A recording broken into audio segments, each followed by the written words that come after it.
Hello, guys.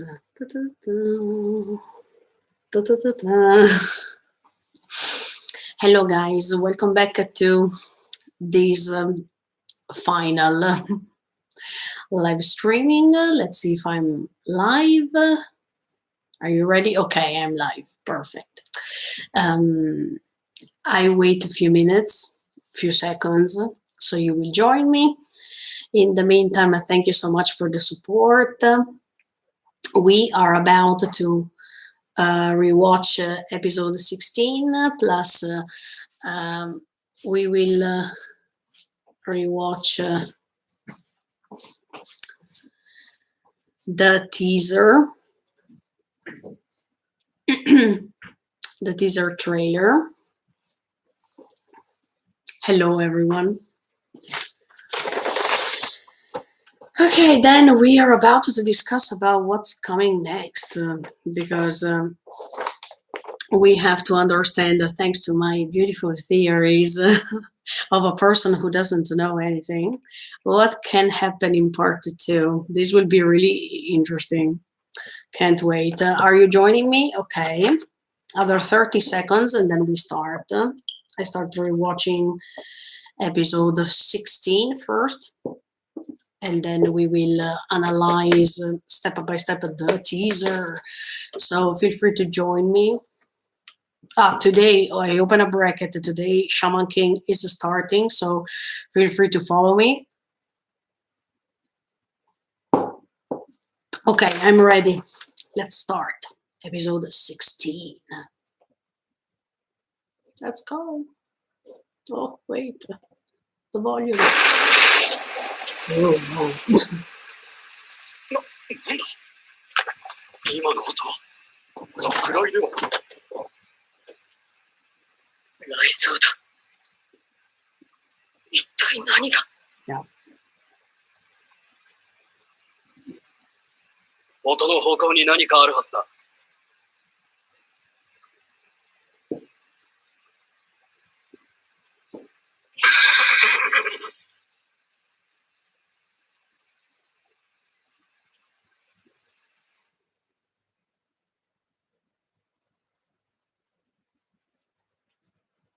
静かだな。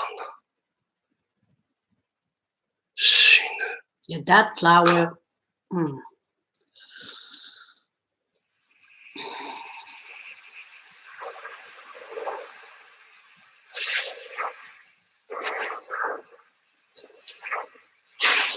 Okay, I really think that Yumi or Ymir wants to save him.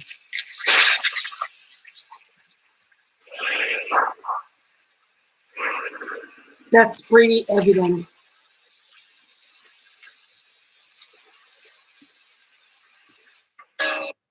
At the opening, sorry. Let me go back really quick. Okay.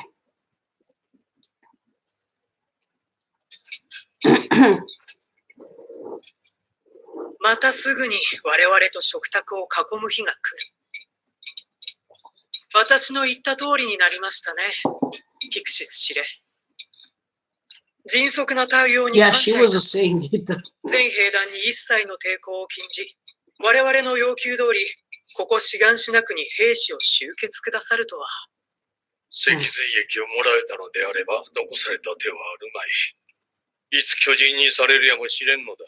人払い済みのここ以外に我々を収容できる場はなかろう。何より、幾人もの仲間に背中から銃口を向けられてはなすすべはない。お許しください、司令殿。息子ともどもワインを口にしてしまいました。いつから裏切っておった？答える必要はありません。お許しを。どうやらより早く願えるほどより良き立場につけるらしいの。誇らしげに巻きつけておられる白い布はイエガー肌と堅持する勲章じゃな。ならば赤い布は脊髄液入りのワインを服用したと知らされ、服従を強いられたものか。そして、まんまとワインを飲み、何も知らされなかった大半の間抜けは、黒い布が目印とな。マーレとやり方が似ておるの。お主らの生まれ故郷もこのようにして支配されたのではないか。敵から学ぶことは多い。敵の増やし方も学んだようじゃの。味方になることを拒んだのはあなた方ではございませんでしたか。果たして鼻から毒を持ったワインを振る舞う客人を信用しなかった我々は賢明であったのやら愚かであったのやら。あなた方は愚かにも賢明でした。最初から私たちとジークをただ信じていれば、とうに世界は救われていたというのに。世界。世界は救われると申したのか。これよりジークとエレンは接触し、小規模の地ならしを発動させ、世界の国々に今後50年、島には手出しできぬと思い知らせることが計画のはず。救われるのはこの島だけではないのか。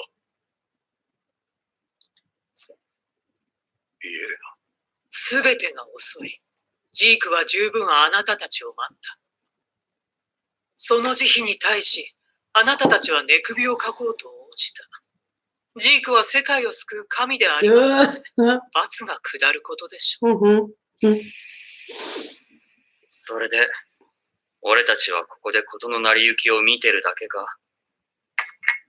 お茶、飲むかね。どうも。アルミン、巨人の力でここから出ることはできるか。No, it's better できない。この街を吹き飛ばすことしか。超大型巨人はそんな器用なことはできない。Oh, can you imagine? で、お前はなんでエレンにタコ殴りにされたんだ。そろそろ話してもいいだろう。ミカサを言葉で傷つけたから。僕から手を出して殴り返された。は？ミカサを傷つけたってどんな風に？それはやめて。もういい。いや、よくねえよ。どう傷つけたのか話してくれ。おい、もう十分だろ、ちゃん。奴は完全にクソ野郎になっちまったってことだ。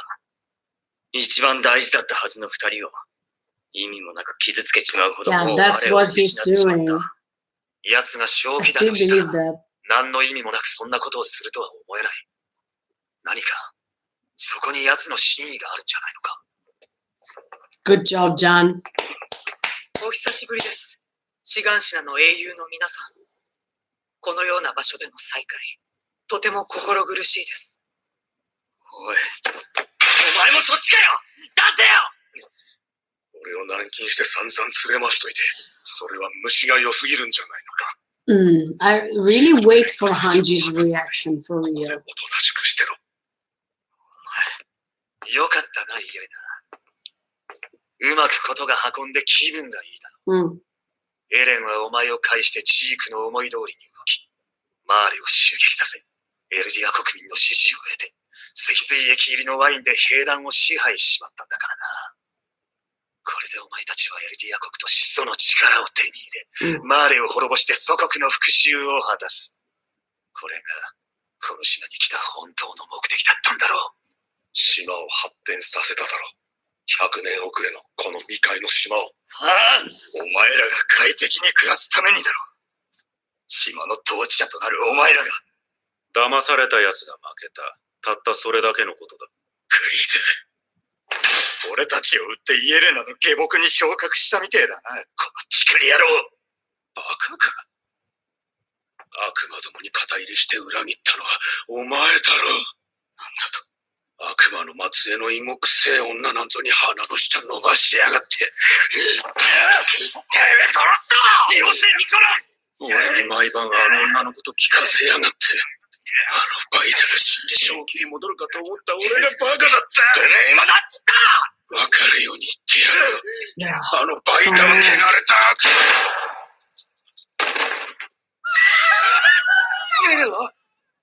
彼の非礼をお詫びいたします。もうあなた方を悪魔と罵る輩は、この島に必要はありません。そして信じてください。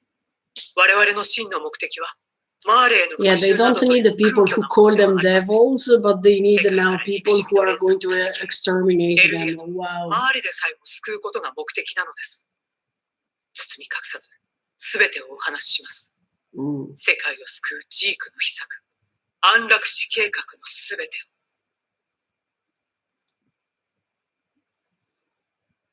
悪魔のくせに、なんで私、こんな。よう、サシャを殺したガキ。何の用？ファルコを助けたかったら協力しろ。協力？何を？無線で助けを呼んでもらう。駅内の侵入者が反応を示すようにな。動かないで。ガビも静かに。静かに。君がエレン・イエーラで会ってる。よね。Yes, he is. ガビ、そのライフルをエレンに向けて。Oh, you were doing these Gabi. for so many times that now. What's the problem, Gabi? ポケットから手を出して。従わなければどうなる？Mm. 引き金を引く。あなたの脳みそが床に散らばる。見たことない？巨人になる暇なんてないよ。それで、まだ撃たないのか？今引き金を引かないなら何しにここに Oh 来て God, Jesus, 手 so をポケ great ット to に入れ hear. たままだとどうなる？どうなるか君は知ることはできない。床に散らばった後じゃ。いや、わかる。あんたは撃たない。始祖の巨人を殺すことは許可されてない。命令は必ず始祖を奪還せよだ。How great Kaji is here. あんたは一旦巨人になってから俺を生かしたまま食わなくちゃいけない。Mhm. だろ？ガビ、引き金から指を外して。重大な軍紀違反のツケを払うのはあんただけじゃなくて収容区の家族も一緒だ。はい、撃てません。あなたを食べることも本当無理あると思うし、どうもね。フィリックさん、私が侵入してきた時の巨人の足跡が見つかっちゃったんでしょ。手を撃たれる前に懐に潜り込んでやろうと思ってここまで来れたのは良かったんだけど。でも撃てなかった理由は他にもある。あなたが始祖の力を使えたら、I really like マー this レを倒せ music るんじゃないかと思って。 that is in the background. Yeah. 賞賛もなしに全世界を敵に回したわけじゃないんでしょう。でも賞賛って始祖の力以外に何かある？ピクさん、何を言って。ガビ、もうライフルを下ろして。だとしたら何が望みだ？マーレおよび世界から支配されているエルディア人の解放。今すぐ And this is true. 私の家族を収容所から And 出 this し is true because 私はたった she 一 is 人の not 家族や父 trusting にまともな医療を受けさせるため精神 Marley, whatever. 父の命は伸びたけど、私に任期が残されていないことを知った父は Yeah, I think in this part she was really true about her 一 feelings. 人残される父に私の手でエルディアの明るい未来を見せたい。 Yeah, that's the same feeling Annie has with マーレ her を叩き潰す father. 必要 So がある。 yeah. 私は何でも協力する。 No, but she マーレ will を not 皆殺しにで help. きるのなら私は何だってやる。 Wow. マーレを襲撃した首謀者はジークさんだった。ピクさんもなの。私たちは何のために戦ってきたの？ And this is the perfect question, Gavin. 世界から This 認めら one. れたらいつかエルディアも解放されるんじゃなかったの？あなたもジークと同じ裏切り者なの？ガビ、 Mm. 私たちはマーレ人、エルディア人、何だと思う？私たちは名誉マーレ人。違う。私たちはユミルの民。 Oh, これだけが逃れようのない I 事実。 mean, 何人を名乗ろうと、私たちは巨人になることができる人種。 it would be the 10th time I had to repeat this 巨人の over 力 and はいず over れ again. 通用しなくなる。つまり私たちはマーレに用済みとされて、いずれみんな殺されるの。 Exactly. 善良なエルディア人であることを証明し続けても、私たちが解放され In る this 日は point, 来ない。 she's a true too. 私たちの力で人権を勝ち取るしか She's ないの。 conveying her feelings totally. 証明しろ。あんたがこっちに協力するってんだ。何か証拠を見せろ。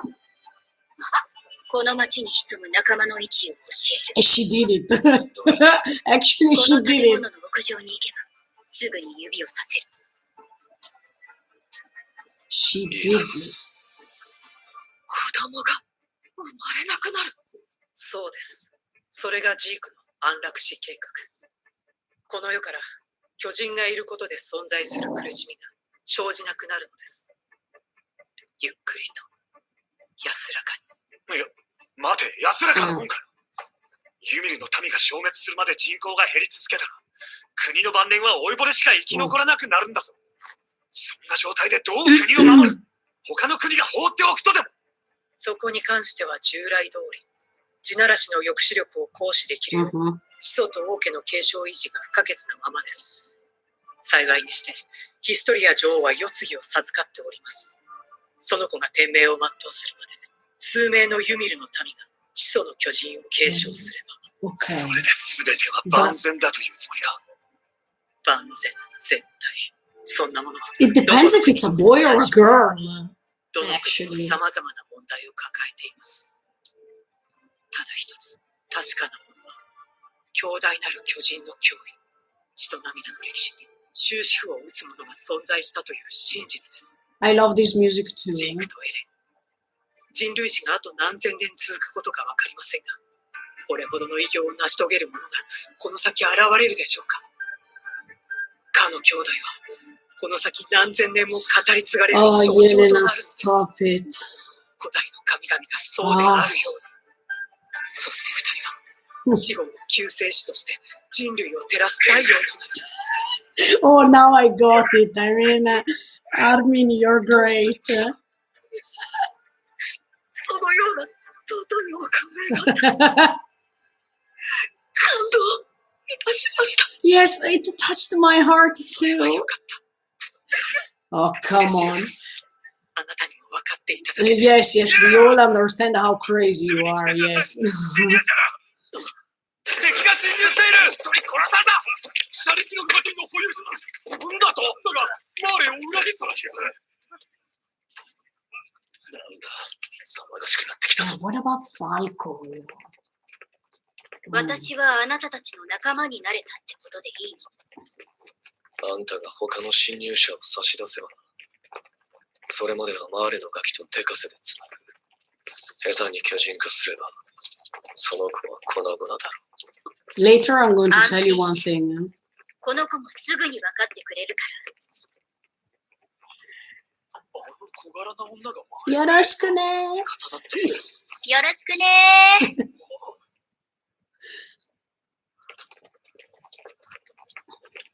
ねえ、ファルコはどこにいるの？ファルコもここにいる。ジークの脊髄液を口にしちまっている。Yeah. どういうこと？さあな。脊髄液入りのワインが口に入ったって話だ。まさかあの時ガビ。私のせいで。また。なるほど。ジークの脊髄液で兵団を支配した。ジークにはなぜそんな特別な能力があるのか知ってる？ Yeah, we wanna know too. さあな。あんたは知ってるのか？いいえ。誰も知らなかった。ジーク以外。 Yeah, who gave him this spinal fluid ジー thing? クは常に嘘をつき続けているように見えていた。 I have to think about it. それが確信に変わったのが4年前。あなたを目の前にして、初めて本音を You 話した。 remember it so well. 信じてほしい。俺はお前の理解者だ。エレン。いつかお前を救い出してやるからな。Mm. あなたになら、特別な能力の秘密も話したんじゃないの？ Yeah, but the secret power is that he is a 始祖 royal の巨 blood 人の力を引き出すことと descendant. つながっているとか。 But yeah, why? I have to think about that. For real. あら、顎ひげは剃っちゃったの？とっても似合ってたのに。Oh, this part is あの女を信用するのはあまりにも危険です。信用していないが、あの女も同じだ。 but it's mutual. Okay, silence. ところで、まだ始祖の力は使わないの？ジークはどこ？すぐにわかることだ。示せ。敵はどこにいる？ Later, I'm going to tell you one thing.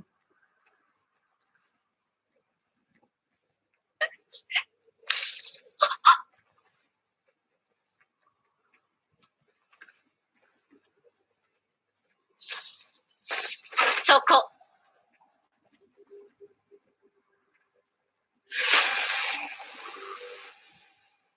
Oh, she was true.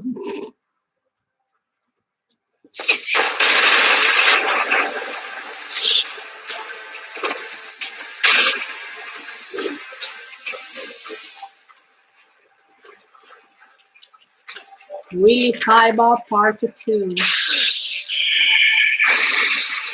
Almost done. Whoa. That's great. 始まったんだ。 Let's see. 動き出した。や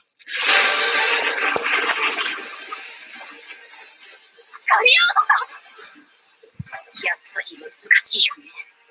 ピークさんは裏切ったんじゃなかったの？ Ta-da-da. 私が仲間を売ると思ったの？ This song 我 is に仕えても私たちに未来 amazing. はないって見て。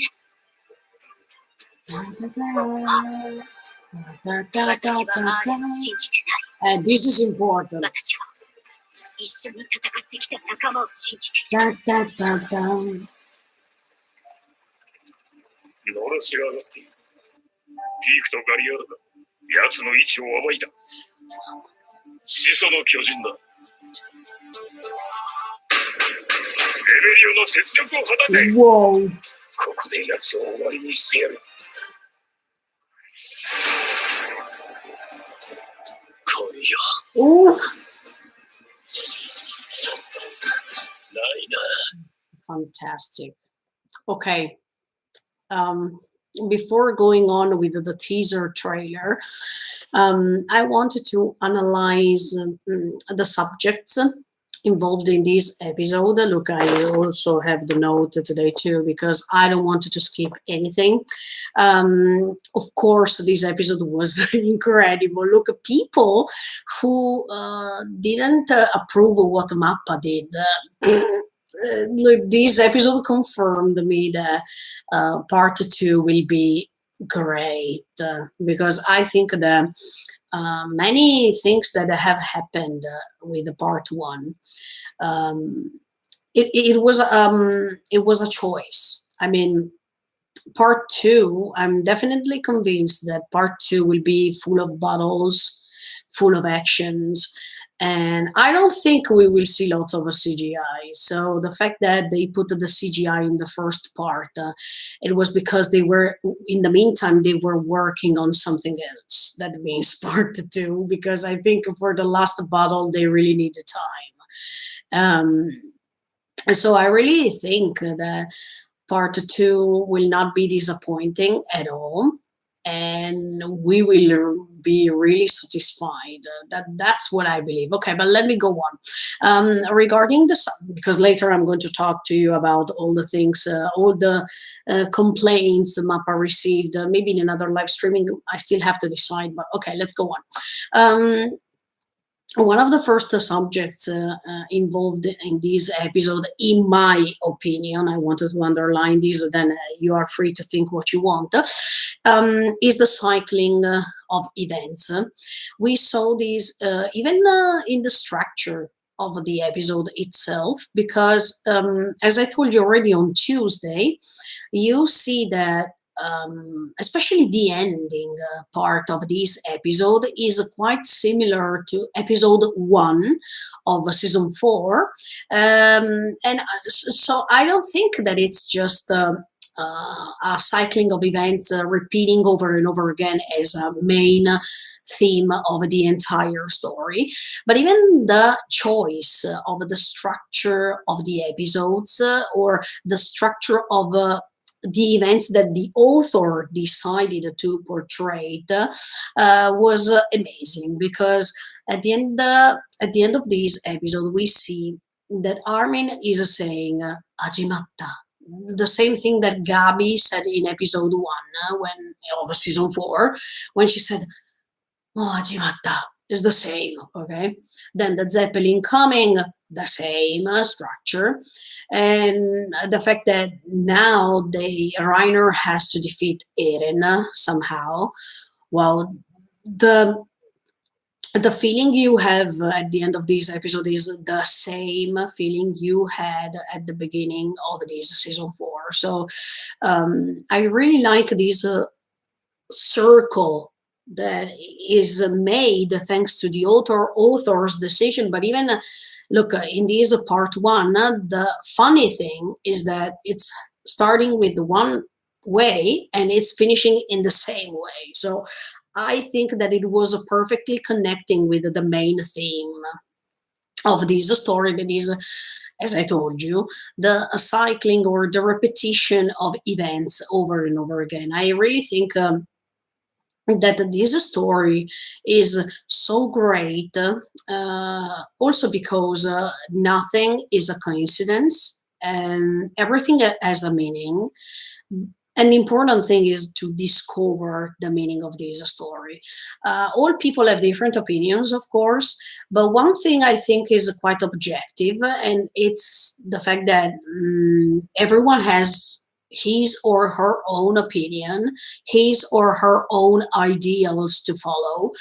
And thanks to these ideals being followed, people are creating this repetition of events, this cycling path of events, of revenge, of pain, etc., etc. So I think this is the leitmotif of this entire story. Then, thanks to this main subject, you can create several other subjects, and it depends, episode after episode, you can create many other ways to describe this story. But the main thing is this, and I think it's quite objective, because nobody can say the contrary, I guess, or if people are saying the contrary, in my opinion, it means that you didn't understand this story so clearly.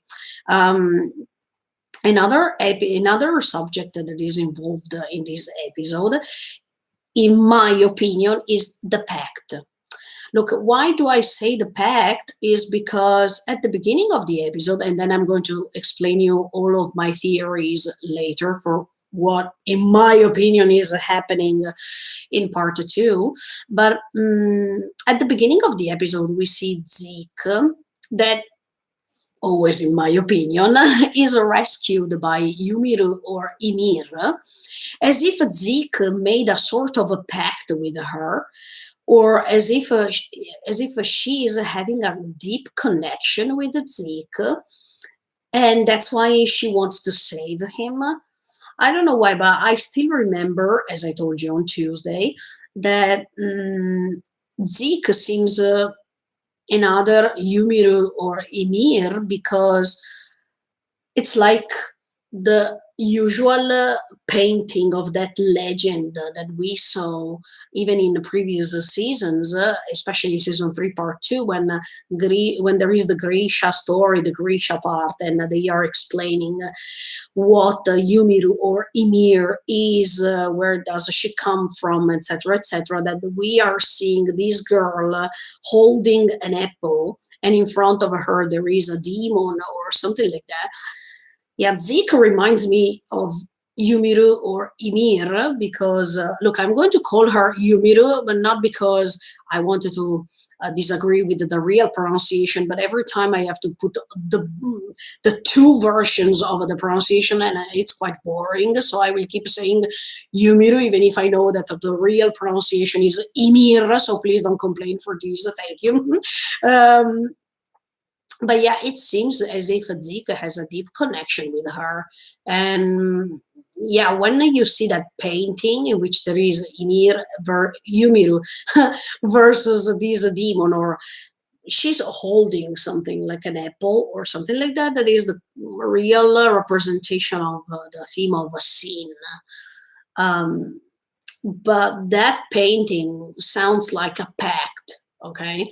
And now, even when Zeke gave the ball to Eren, in that moment, Zeke seemed a little bit like Yumiru in that moment, and Eren seemed the demon. In fact, when Eren is transforming into the Shingeki no Kyojin, he has now the appearance of a demon. Okay, and that's why there is this connection. I guess I don't know why. I still can't explain it very well, but I really think that, yeah. Another theme is a pact, the usual devil's pact that is quite common and so popular in literature, novels, and whatever. If I ever to say two main novels that they are representing this is the Faust, written by Goethe, and the other one is the portrait, the portrait of Dorian Gray, written by Oscar Wilde. And both they have this great thing in common, that is the devil's pact. So if you like this theme or this subject, you should go and read these two masterpieces, because um, thanks to those type of works, many other people in the centuries after, they were using this theme as one of the main themes.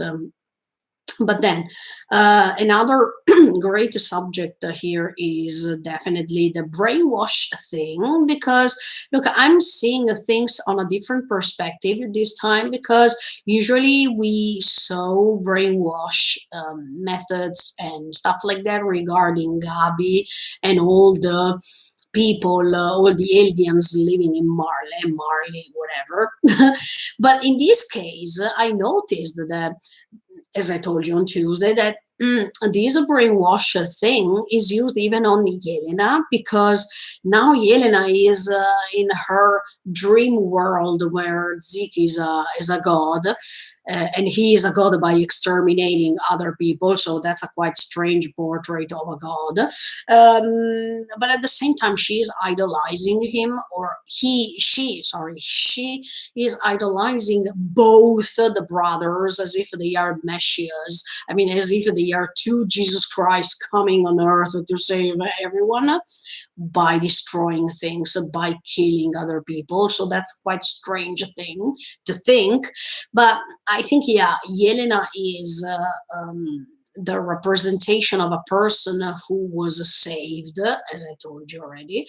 And from that moment going on, she's believing everything that savior is doing to her, or that savior is telling her.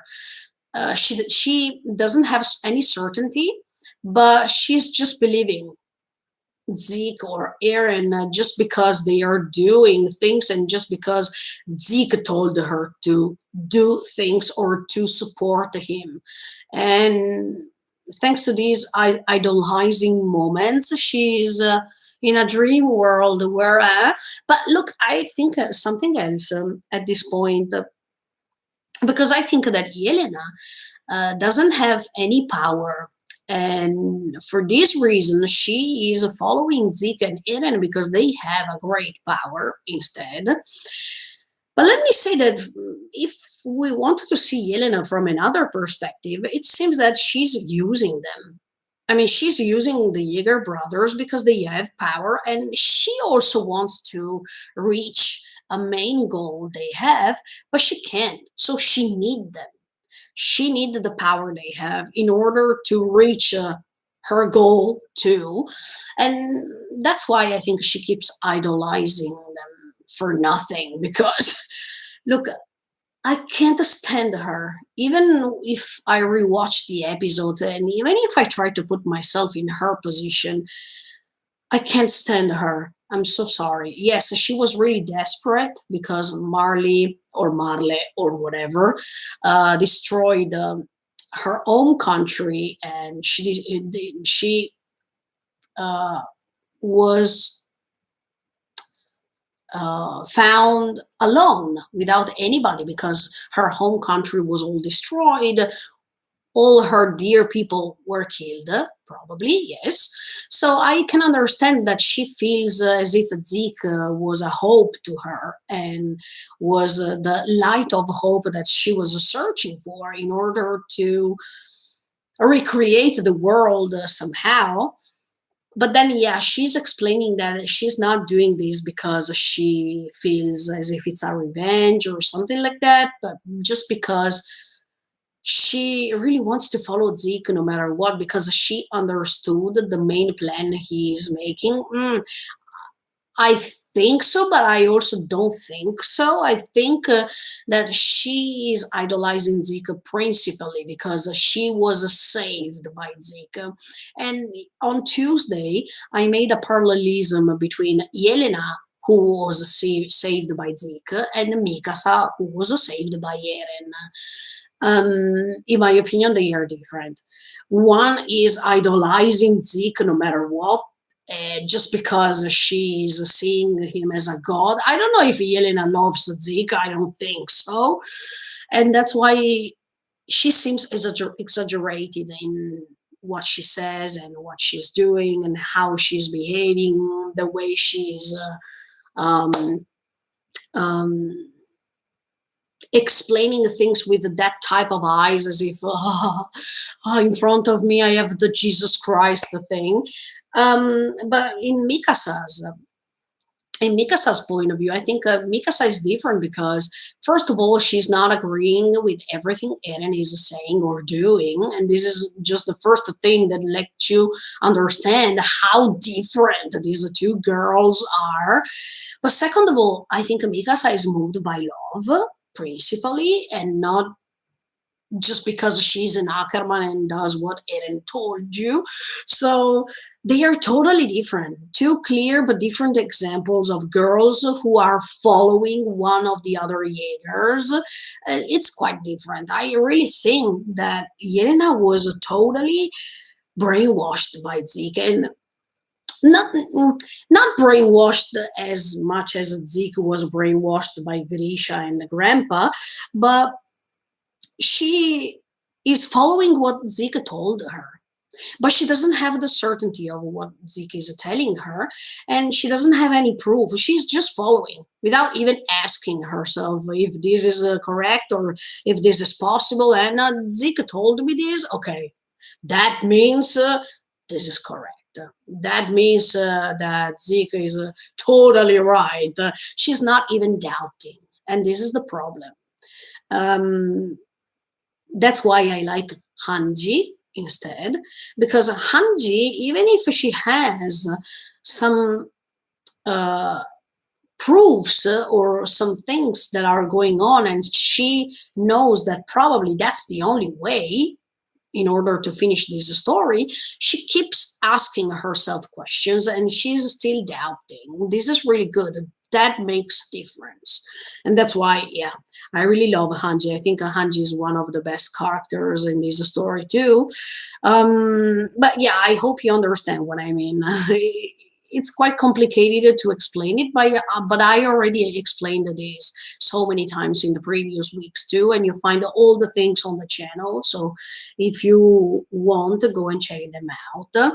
Another subject, yes, I anticipated this on Tuesday, but I think that another great subject is the presence of future, past, and present all together. Especially in this episode, because I told you I'm referring myself to Eren, because in this episode many times I was doubting: is Eren aware to? I mean, does Eren know what's happening from the future? I had this feeling in three main moments. The first moment was when he was talking about Falco, and he was asking Gabi if he wanted to save Falco. Let's do this, because it's the same thing that happened with season 3 part 2, when when in my opinion he is saying through Kruga, if you wanted to save Mika's Armin and all the others, do this and that, etc., to Grisha, to his father. The second moment in which I felt that, is Eren already seeing everything from the future, is when he's talking to Peak, and he said, no, you will not shoot. I know this. So I don't know if he's saying this because he just wants to seem as if he knows everything, or because he wanted to confuse Peak, or he wanted to put her in a hard situation, or because he knew already from the future that he was not going to be shot. This could be an option too. Another moment in which I realized that Eren knew that this moment was about to come is when he, at the end of the episode, said, Koi, Raina, that means come, bring it on. I mean, go on, Raina. Because at the end of the Liberio attack, he was saying, Reiner, it's not the proper time now. See you later. And now, even if it's a little bit anticipated, because he has never thought that Reiner was there, or was arriving there so fast, because they were saying, look, we will take time now. Okay, before the other attack, we have lots of time and we can regain forces, etc., etc. But this didn't happen because Reiner wanted to create a surprising attack to Paradise. So I think, yeah, Eren was surprised, but at the same time, I really think that he knew that this moment was coming. And I don't know, was it because he saw it through the future memories he got? It could be possible. So as you can see in this story, you see that past, present, and future, they are all unified most of the time. And this is interesting because we, in real life, we have two main views. We have the first view when you see, or when you think that there is a destiny, that everything is already written in our path and we just have to follow what our destiny is. And other people think that no, there is not destiny involved in our path, in our own life, and we are the owners of our actions. Everything can change. There is not one unique path. Yeah, in real life, we think these are two versions, and it's up to you to choose one. But in Shingeki no Kyojin, it seems that everything is already written somehow. And let's say that the main story is created based on the future memories and everything that it's already done, and we are going back to the past to live everything from the beginning, and then we reach the present time, and then we will reach the future based on these actions that are already anticipated by these future memories or future things that happen, and other things are connected with the past thanks to Yumiru or Ymir. So as you can see, there is this unification of a past, present, and future all the times, and it depends on the episodes. Sometimes you are able to reach past memories, some other times you can doubt, or you can think, is Eren knowing everything that is happening because of the future, because he already knows, or he came from the future somehow thanks to his mind to create things, or to understand how things are going on thanks to this power he has. We don't know still clearly, but we can think about it for sure.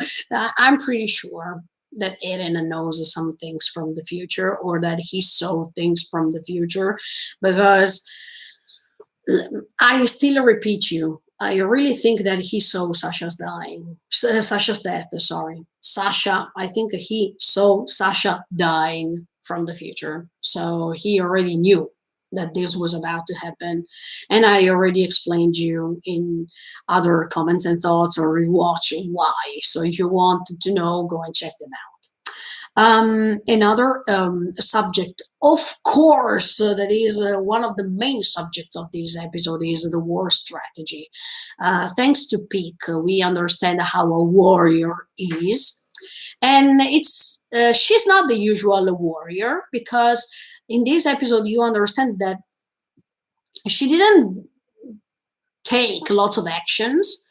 She was just talking most of the time. But while she was talking, she was creating her perfect war strategy, the plan she created in her mind in order to face Eren. And how she did that was by it was a thanks to the creation of a plan A, plan B, plan C, plan D, plan E, etc., etc. So Peak has this great ability. She can create a great strategical plan, a great strategy, thanks to different plans. Because as I analyzed already on Tuesday, she started in a way and then she changed, and then she changed one more time, she changed, and then at the end of the episode, she changed once again. So by creating this flow of as a plan, she created a way to take Eren on the roof and to reveal the main plan that was not discovered till that moment. So it was really strategical. It was really beautiful to see how a warrior can create a strategical plan. Because look, if we saw Reiner, usually he was attacking all the times. He was not following a precise strategical plan because he had lots of mixed feelings inside him. And usually Reiner, we can't compare him with Peak. Peak has another way to handle things. And it was really nice to get in touch with Peak more, to understand, thanks to details, her story. Because I think that when she's talking about her father, she's true. I mean, I really think that while she was saying these things to Eren, in that specific moment, she was true. I don't remember if I'm saying, I don't know if I'm saying something correct right now, but when they came back from war in episode 2 or episode 3, I don't remember exactly, it may be episode 2, when they meet their parents once again, I really think that that Peak's father was coughing. It was, I don't remember if I'm saying something correct or not, but if it's what I'm saying, that means that Peak was saying the truth in front of Eren in that specific moment when she was saying that her father was sick. So yeah, it was really nice to get in touch with her story too. And it's really nice to understand why she decided to become a candidate warrior, because all of them, they have different reasons why. We don't know why Bertold wanted to turn into a candidate warrior specifically, but we understood already Reiner's point of view, Peak's point of view, Zeke's point of view, and that was really interesting. Absolutely. Another subject that I was writing in my notes is this way to face reality. I'm saying this because Gabi, once again, she's doubting about what's going on, because she still doesn't want to admit herself that things are not what she thought they would have been. And especially at the beginning of the episode, before meeting Eren, she's saying, oh, they are demons, but why am I la la la la? So she's starting doubting. about her thoughts, because she was present. I mean, she was there when Mikasa Armin confronted Eren, so she understood that even demons, the people she considered demons, thanks to how she was instructed, they have feelings. They can cry, they can suffer, etc., etc., etc. So Gabi realized that even, yeah, with the episode of Kaya when she wanted revenge, or the fact that Niccolo, who was a Marlian, was in love with an alien, etc. So many new info that they shocked her for real. But yeah, Gabi now she's adapting about what's going on for real, but at the same time she doesn't want to forget how she was instructed, and she prefers to repeat over and over again the same things until Peak is saying the truth once again, even if we are inside her strategical plan, but she's confirming what we all know. And that was really beautiful to see that another candidate warrior, another owner of a titan is telling her directly what's going on. No matter if Pika is agreeing with Eren or not, and we understand she's not agreeing with him at all, but at the same time, she is honest with Gabi and she's saying everything. And Gabi, in that moment, she's facing reality once again, even if she doesn't want to, but she's forced to face reality because she's in a condition right now, she's in a position that she can't avoid the reality anymore. But the good thing it was that she's starting doubting, she's asking herself for the first time what's going on, and this was really nice to see. Okay, then another great subject that I found in this episode is love beyond death. Why I say this is because we saw Niccolo once again protecting Sasha. Look, even if Sasha died, she's still important till the last episode of part 1. This was amazing. I think this is the first time that I watch an anime, and the second character is becoming so important and so remembered throughout all these episodes. I'm speechless because usually, okay, a second character dies and then we go back to the main characters and who cares. No, in this anime, in this story, this second character, that is Sasha, died in episode 8, and then for the rest, for the other 8 episodes, we can feel her. We can see that she's still there with them, even if she's dead. This was amazing to see, for real. I've never imagined that Isayama would have given her so much importance, but then if we see the story and how this story is going on, it makes sense. But yeah, love beyond death, for real. Niccolo still loves Sasha, and is quite admirable because he could have forgotten her. Who cares? But no, he still cares about her, and that's a real love. That's how real love should be. So I really admire Niccolo for this. But at the same time, we have another type of love that is love beyond everything, not beyond death, but beyond everything. And in this case, I'm talking about John and Mikasa because we know since the beginning that John really cares about Mikasa in particular, and he has a special feeling for her. But of course, he also knows that Mikasa has this special feeling for somebody else, that means Eren. And he knows that.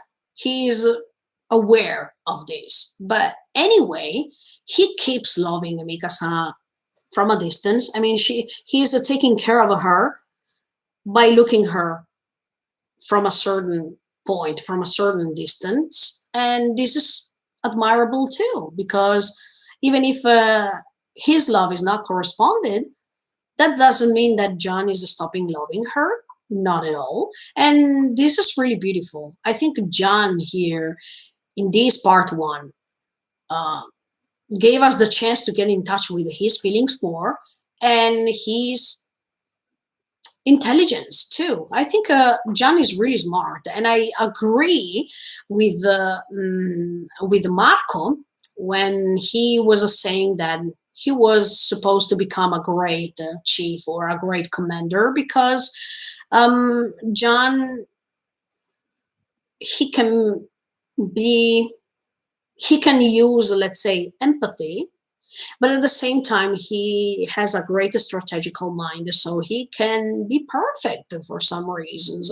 I really like the how John developed his character, his personality throughout the season 4, and it was really nice to see how he changed from season 1. Do you remember John in season 1? Oh, he was really coward, he didn't want to do anything, etc., etc. And now we see how determined he became after all the experiences, negative experiences he experienced.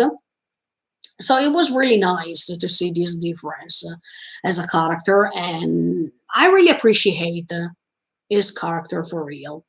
But okay, did you understand the love beyond the death versus and love beyond everything? This is really important in this episode, I think.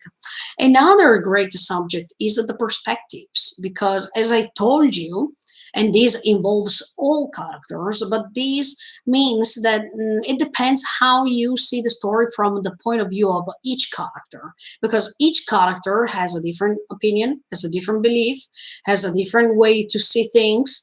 So the good thing of this story is that you're not feeling boring while watching this, because all the times you can decide to follow one specific character's belief and go on throughout the entire story by following this specific character. Once you finish with this specific character, you can go to the next one. So all characters have a different a different story, a different experience, a different development, and it's really interesting. Even in this episode, we see Gabi's point of view, Pig's point of view, Eren's point of view, Yelena's point of view, Armin, Mika's, and all the others' point of view. So Connie's point of view, John's point of view.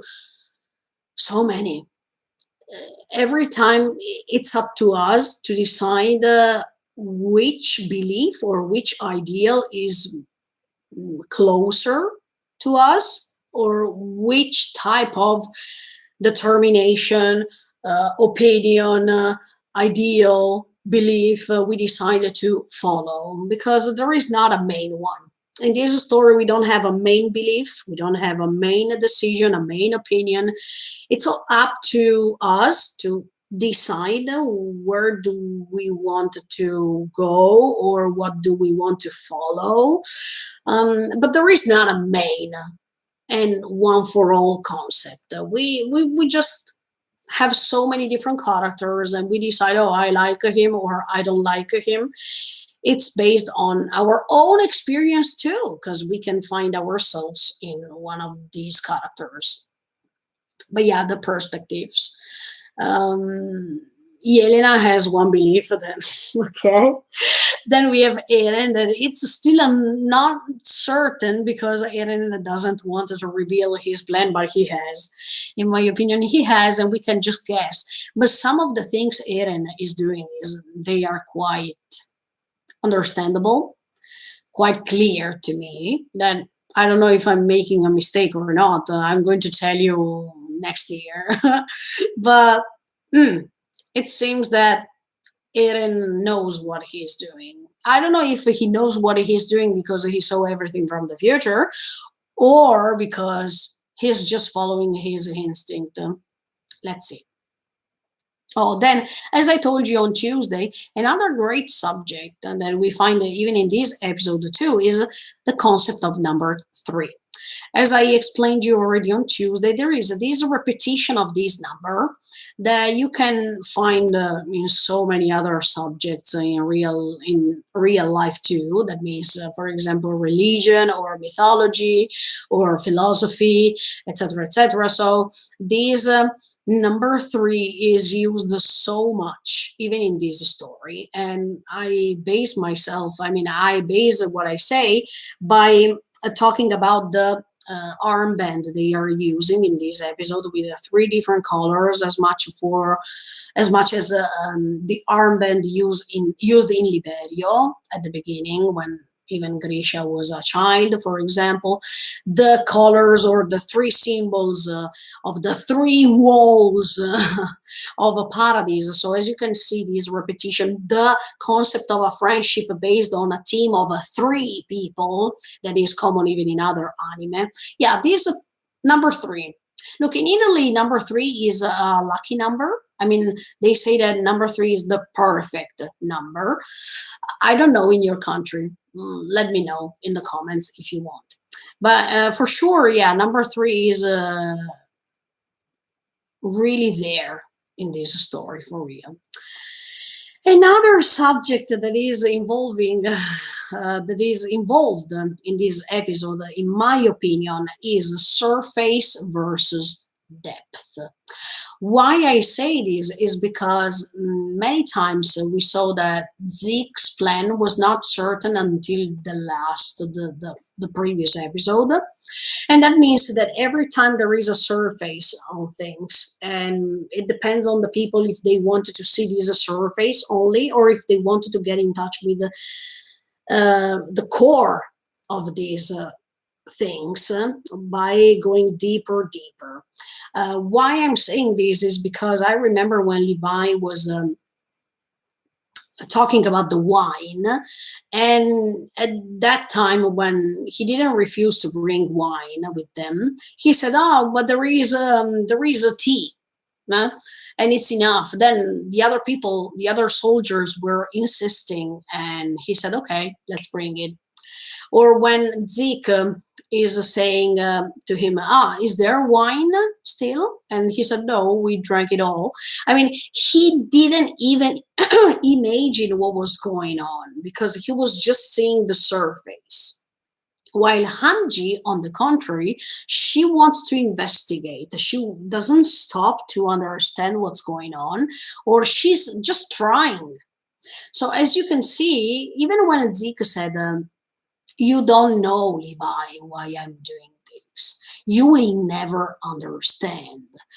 Or when Zeke is saying some things, but then these are becoming lies or partial lies, because the truth is something else. So as you can see, even Eren's behavior can be considered like this, because they are now all seeing Eren as something, because it's just the surface, but they don't know why Eren is doing this. They don't know what's the purpose behind those hateful words. So as you see, this contrast between surface and the core of things, this is really important as a subject, but it's quite relevant, I guess, because this story is based on lies, truth, who is telling the truth, why a person is behaving like this, the reason why he's doing this, the reason why he's doing that, etc., etc., etc. So this great contrast is really important in this story. If you wanted to get in touch deeply with this story, you have to understand that there is always a surface and there is always the depth, I mean the core of what's going on. And in fact, till season 4, we didn't understand anything. I mean, in season 3, part 2, we were starting understanding things. But at the beginning, if we rewatch season 1 now, we say, oh no. When we were watching those episodes, we have never thought that behind all this, there was this amazing story based on details, based on another reality. It seems, look, when you watch season 4, it seems that it's another story, but actually it's connected. Everything makes a sense. Then another subject is sacrifice, of course. In this case, I'm talking about Historia's baby, because thanks to what Yelena said, we understood that Historia's baby is becoming a sacrifice. And this baby, look, during the rewatch, I was saying it depends if the baby is a boy or a girl, because actually things can change, in my opinion. Let me talk about it in the theories later, but for sure, yeah, Historia's baby is the first sacrifice of the new generation that it's coming after everything, because I think that Historia's baby is about to survive after the rumbling that is coming. So yeah, but at the same time, the other sacrifice is when we talk about feelings, because even John's feelings are sacrificed here, and even Eren is a sacrifice. Eren, who decided to sacrifice himself, but at the same time he's sacrificing his own feelings, because when he's saying those hateful words to Mikasa and Armin, for real, this is just a sacrifice of feelings, and for Eren it's quite painful, I guess. As much as for John, it's quite painful to comfort, to support Mikasa, who's loving someone else. If you understand what I mean, it's quite painful. It depends how you see this story, once again, because the sacrifice is a main theme, but it regards so many characters who have a different type of sacrifice. Another sacrifice in this episode can be the comrade who's betraying pixies. That's another sacrifice. It depends. It depends how you see this story and how you get in touch with all these characters. Another subject is trust, shinjiru in Japanese. Why I say this is because, first of all, Pika is saying it honestly at the end of the episode. She's saying, look, I don't trust Marley or whatever, but I trust my comrades. So trust is an evident subject in this episode, because at the end, Gabi didn't trust Pick, but if we reach the end of the episode, she's still trusting Pick, because Pick is explaining her all the things, all these strategical plans she had in her mind. But trust is even the main subject, because Eren, does he have to trust Pick or not? Can Pick be trusted by Eren? Can Gabi trust Pick? Etc., etc., etc. So as you can see, trust is one of the main subjects of this episode. It depends if you wanted to see trust from a Pick's point of view, from Eren's point of view, from Gabi's point of view, but absolutely, I think that even Eren, if we connect with the previous episodes, even Eren, can he be trusted by Mikasa and Armin still? Or Eren is trusting Mikasa and Armin for what they have to do in the future? So his mission, I think, is to let them survive and to be killed by them, because and that's why this story is becoming heavier, and that's why Eren's feelings are becoming so heavy. The burden of Eren's burden is even bigger than Edward's burden in Fullmetal Alchemist Brotherhood, in my opinion, because now Eren has a mission, but this mission involves not just actions, but even feelings.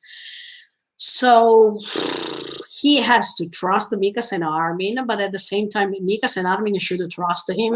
This is, wow, this is mind-blowing, but I hope you understood when I say that one of the main subjects is trust, especially in this episode. Look, wow.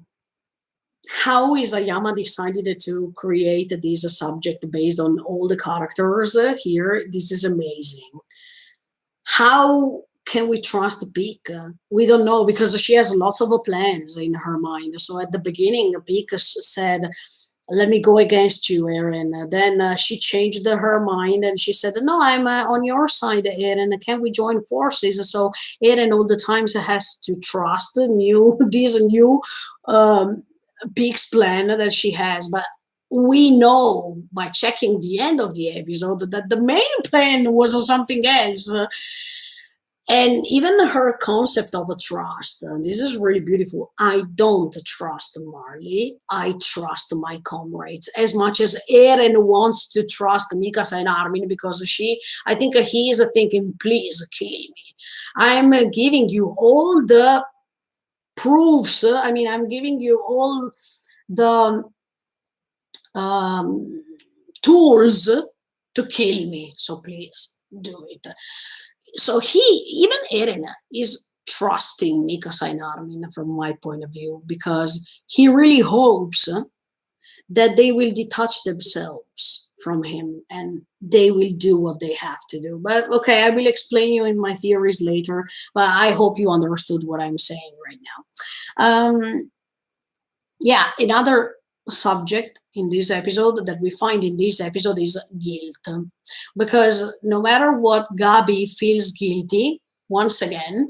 The reason why she feels guilty is because thanks to her beautiful performance in that episode of the restaurant, Falco now is risking his life because he can be turned into a Titan immediately. If Zeke is coming back and he's screaming once again, everyone turns into Titans, and there is a huge risk. So I understand Gabi that she feels guilty because of her actions. And of course, as always, Falco is the victim because Falco really wants to protect her as much as Mikasa wants to protect Eren all the time. So but Eren, I wanted to tell you one thing. Falco is not an Ackerman, but he keeps protecting Gabi no matter what. That makes sense, and that makes me understand that your theory or what you said to Mikasa is not correct. It's just a way to provoke her or just a way to being hated by her. If we analyze Falco's behavior, he is acting the same way Mikasa is acting with Eren, but Falco is not an Ackerman, so that makes me understand that. Eren, you just wanted to provoke her somehow. Another theme is revenge, as always, because even in this episode we see that now Reiner and all the others want their revenge for the Liberios attack, and it's quite clear. And it was waited. I mean, this moment I really waited for this because I knew that it was about to happen. And I think, look, I think it was the perfect moment or the perfect way to stop the season, because from now on I really think that we will see lots of battles, lots of actions, and that makes a difference between the two parts as much as it happened with the season 3. So this season 4 is based on info first, great info we needed to collect, and the second part where is the final battle and the end. As much as for season 3, where in the part 1 there were lots of info and lots of things we needed to collect in order to face part 2, where we also found lots of info at the end, but it was a great moment. I mean, season 3 part 2 was one of the best parts of this story, and I think that even season 4 part 2 will be the main thing, also because we are reaching the end. Okay, another subject involved in this episode is the secrets unsolved. I called it like this because do you remember when Pika was talking to Eren and she was trying to confuse him? She was trying to manipulate his feelings regarding his brother. I mean, she decided to create this mystery atmosphere, talking about his brother, talking about this secret information that Zika has that didn't share with Eren. Yeah, all these secrets unsolved. But yeah, I want to talk to you about this in my theories coming later, because I don't understand this. I really don't understand. Is this true, or it was just Peak trying to confuse Eren? I don't know, but this is quite interesting, and I love secrets. I love mysteries. I mean, I love when there is something that I still don't understand completely. So, these secrets that Pick is talking about, Zeke and his secret power and blah blah blah. This is quite interesting, don't you think? I really want to know more about this, but I don't know if in season 4, part 2, this is coming. We will analyze it next year, don't worry. um yeah, connected with what I said about Gabi, that means these guilty feelings, but also this way to face reality. There is, of course, this change of mind, because I think that Gabi really soon is going to change her mind, or she's going to wake up. I really hope so. But this process already started, thanks to other minor characters like Kaya and all the experiences, all the things, even Sasha's father said, but even the direct experience Gabi had when Eren could meet Mikasa and Armin. She had the evidence that those are not devils, but they are people with feelings too. It's antithetical. I mean, demons don't have feelings. The fact that she saw that Mikasa and Armin had feelings for Eren, and they suffered, they feel pain, etc., etc. This convinced her more about her previous idea of what demons are, and what she was told previously in her, let's call it, past life, because now Gabi has a new life now, based on new info, based on new things she's getting in touch with. So it's totally different than before. Another great subject in this episode is the representation of death. At the beginning of the episode, we see how Isayama decided to portray death, because when Zeke is about to die, or he thinks that he is about to die, there is a stillness because there is no sound involved.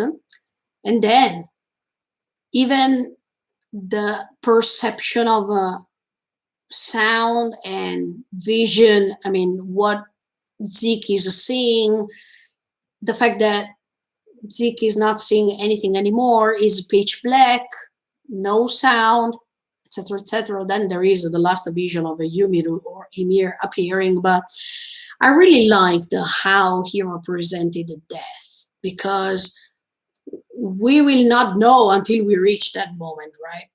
But it's so nice to see how different authors, even through anime, they decided to portray death in a different way. And this was really nice. I really like that. Yeah. Another subject is, I call it betray to protect, because and this subject is connected with the other subject. I also talked about it in previous episodes. That means there is no other choice. I'm referring to Pixies and his comrades. His comrades decided to betray Pixies, but if we follow what that comrade said to Pixies, he betrayed Pixies to protect his son, who drank the wine together with him. So sometimes, if there was not that son, we could have said that that comrade was just selfish, because he was thinking more about himself than the team, than his duty, etc., etc. But here, this specific comrade said, I betrayed you because my son and I drank the wine. That means that it was not just selfishness involved here, but it was just a way to betray, to protect his family too. So, absolutely, I really think that this is different, because usually we think that people are betraying others for their own purposes only, for their selfishness. But here we have a comrade, we have a soldier who wants to protect his son too.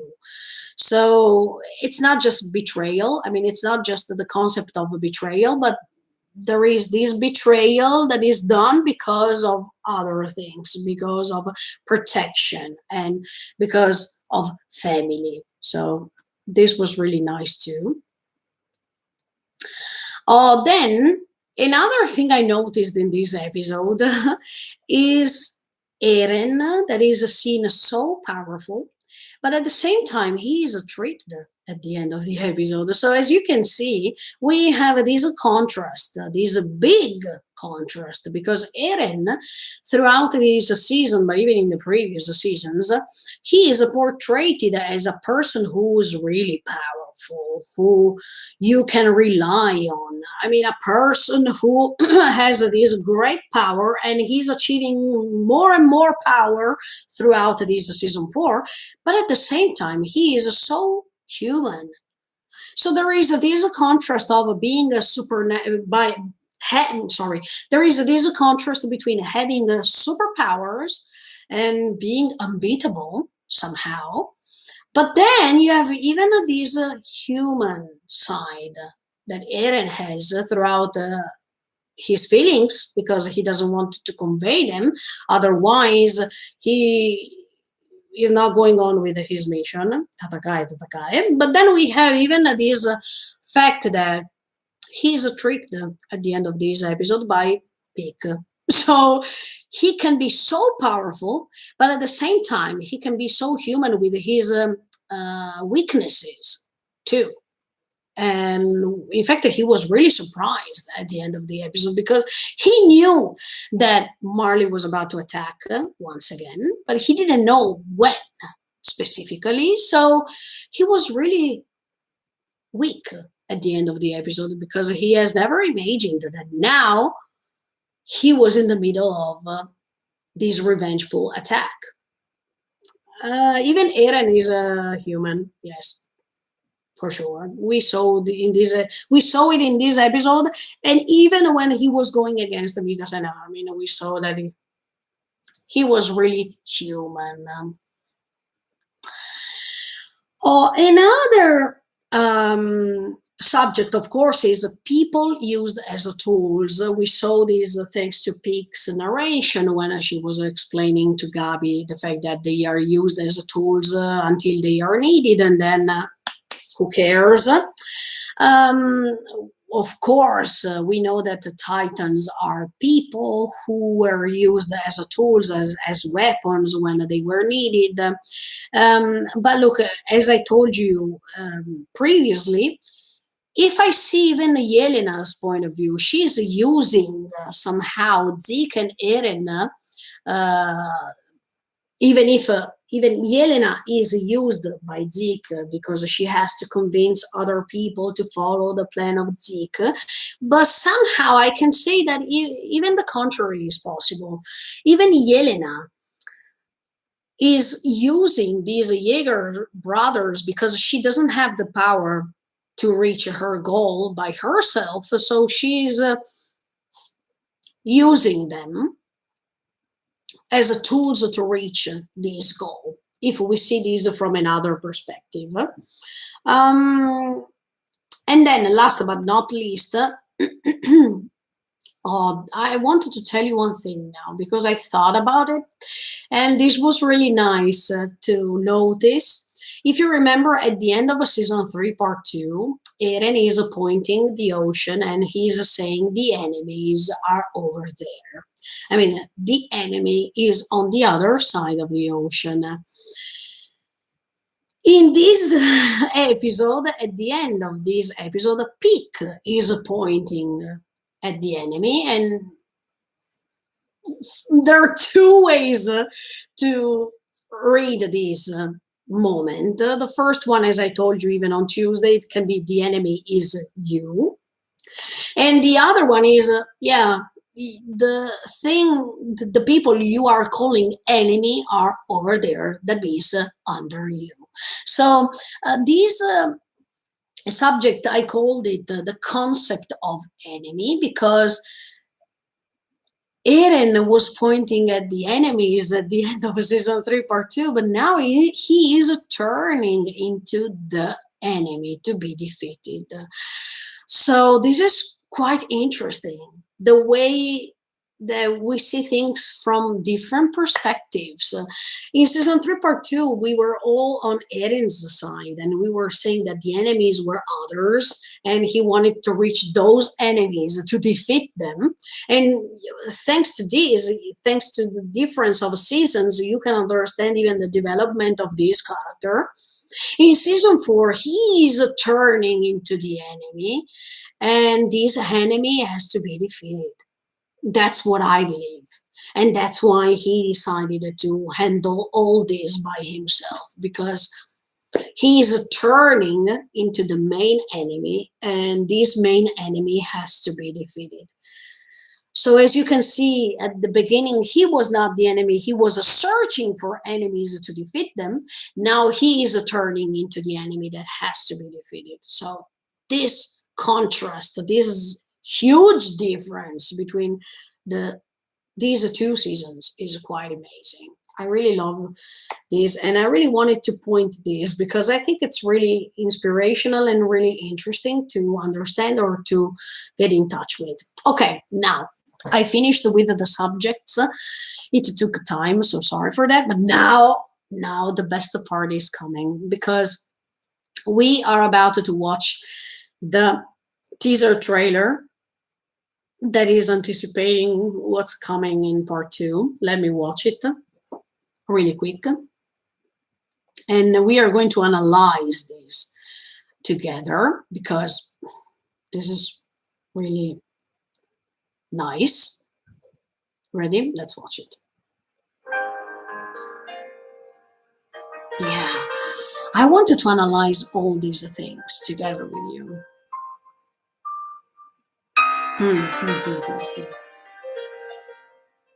Okay, so first of all, I wanted to say that at the beginning of this teaser, we see that there is one girl drowning. Of course, this girl is Yumiru or Ymir.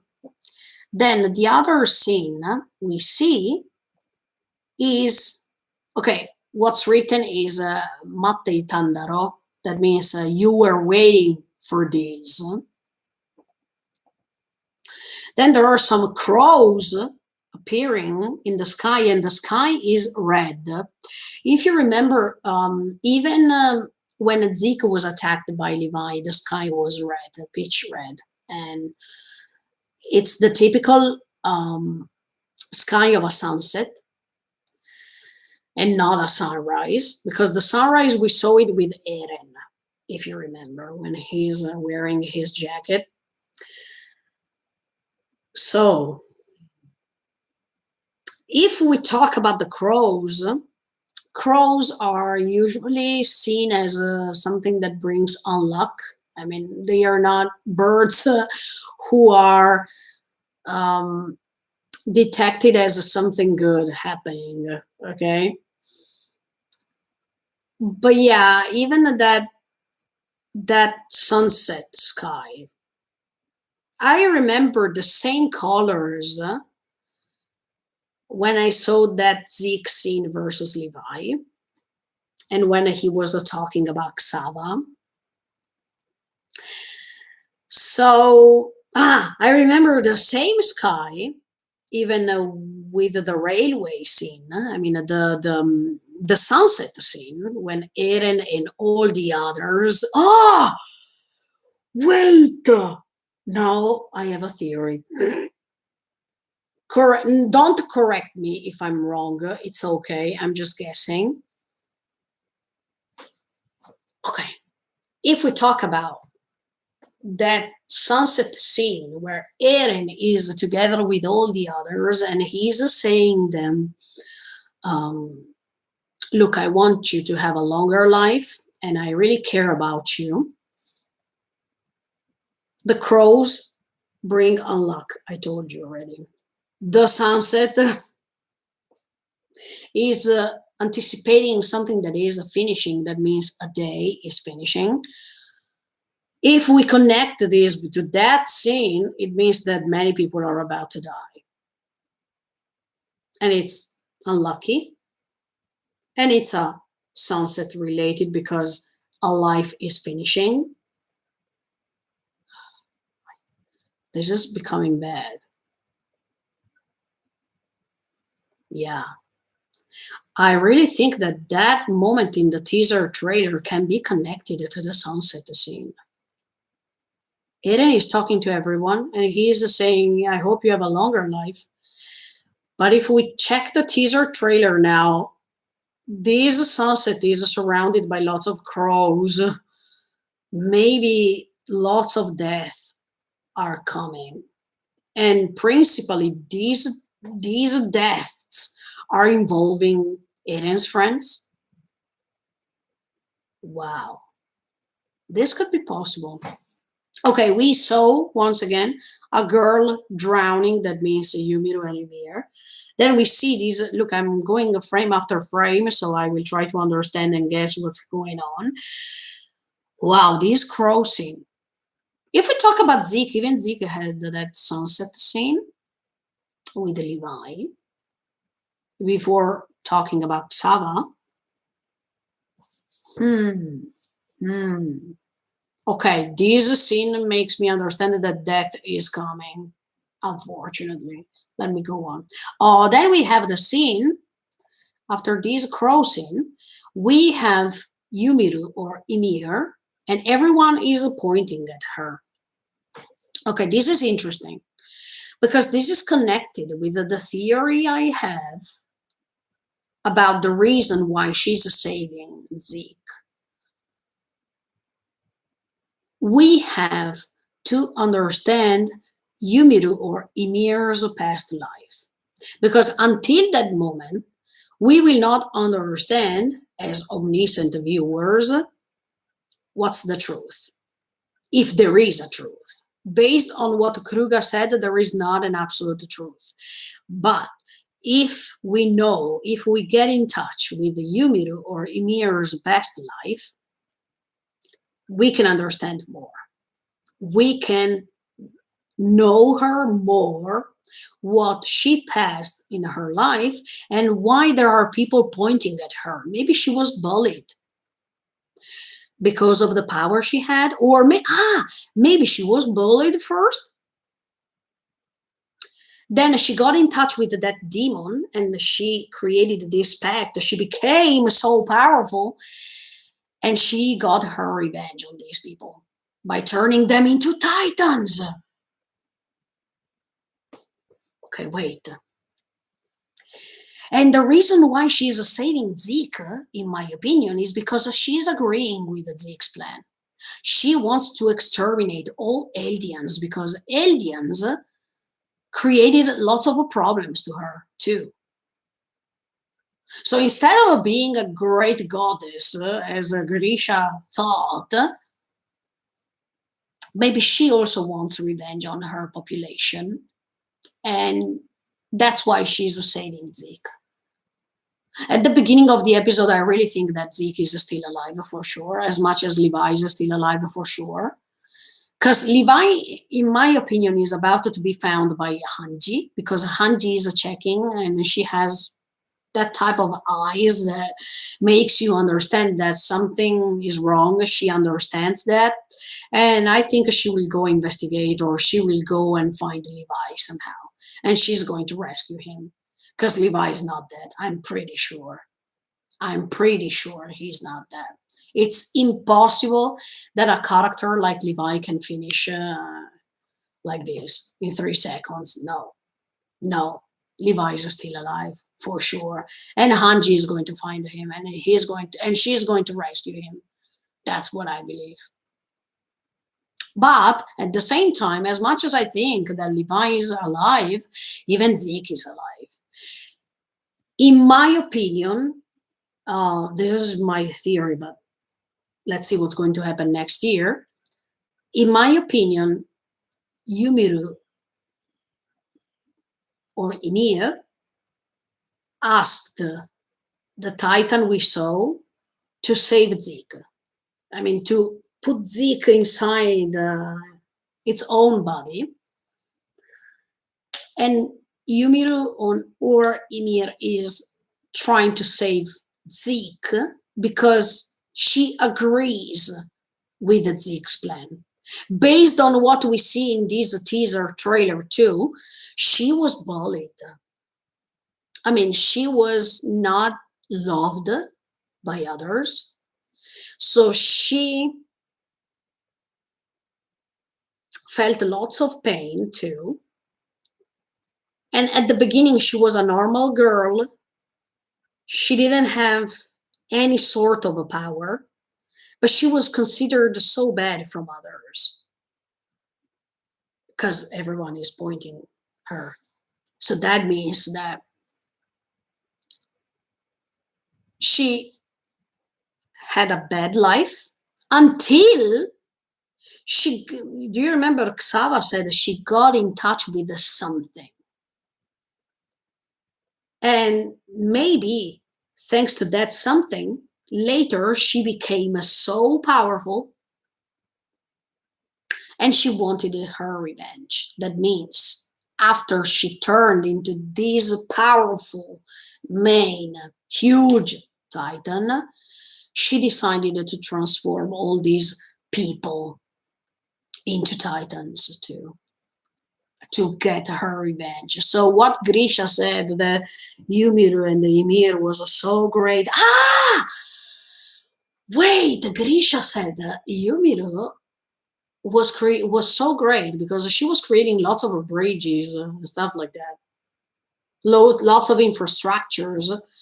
Did she create this infrastructure thanks to Titans, as much as the Titans were creating walls?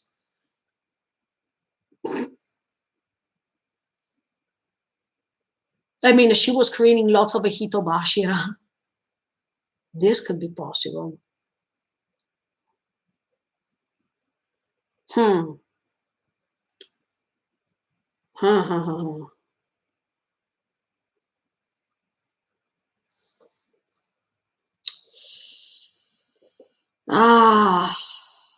This is amazing, but look. Yeah, now I have my theory about this. Yes. Ymir, she was a poor girl, maybe, and she was bullied by others. Then she got in touch with this something, and she became so powerful, and she got her revenge. That's why all her population coming after is cursed with this cycling of revenge and pain, because she started everything. So her population is just the reflection of what she is. Because if we follow what Xava said, Yumiru's population is just as if it's a part of her entire main body. So she created this path of revenge and pain, maybe. After reaching that something that gave her lots of power, she decided to get her revenge on these people who were bullying her, and by transforming them into Titans. And maybe those Titans were useful to build the bridges Grisha was telling us in season 3 part 2, when he was emphasizing how great Yumiru was, because she was building bridges and other infrastructures. As much as they were creating walls where inside there were Titans, maybe she was also creating bridges thanks to people turned into Titans. Wow, okay, let me go on with this teaser.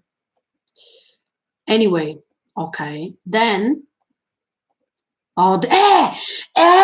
see? Then there is this thing next to her.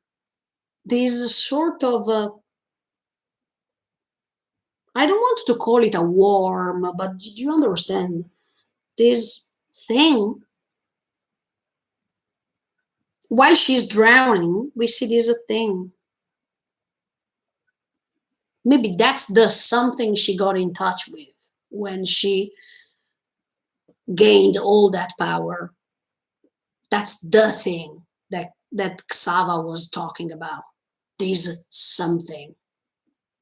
But why it's underwater? She's drowning, she's going underwater, and there is this thing underwater too.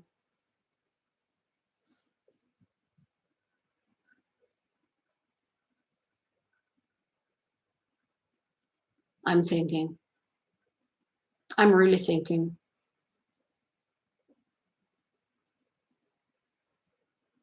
So maybe she was drowned by others while she was bullied. She was about to drown because of others, and then she got in touch with this or something, and she became Shiso. Well, this teaser trailer is something nice. Let's go on. Then, oh yeah, that thing got in touch with her. This is the thing Xava is talking about. That's something. For real. Oh yeah. But this thing, it's like a sort of a skeleton.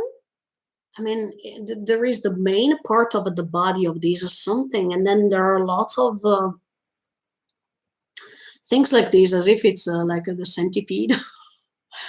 But look, yeah, this is something. This is something strange. I've never seen something like this before. But this is something Xava is talking about. Let me think. Let me think. Let me think. Because, yeah. But where does this something coming from? I mean, the origin of everything is not Yumiru or Ymir, but is this something. But this something comes from where exactly? So when we see the portrait, I mean, that legendary portrait of Yumiru holding the apple in front, there is the demon. It's not a meeting.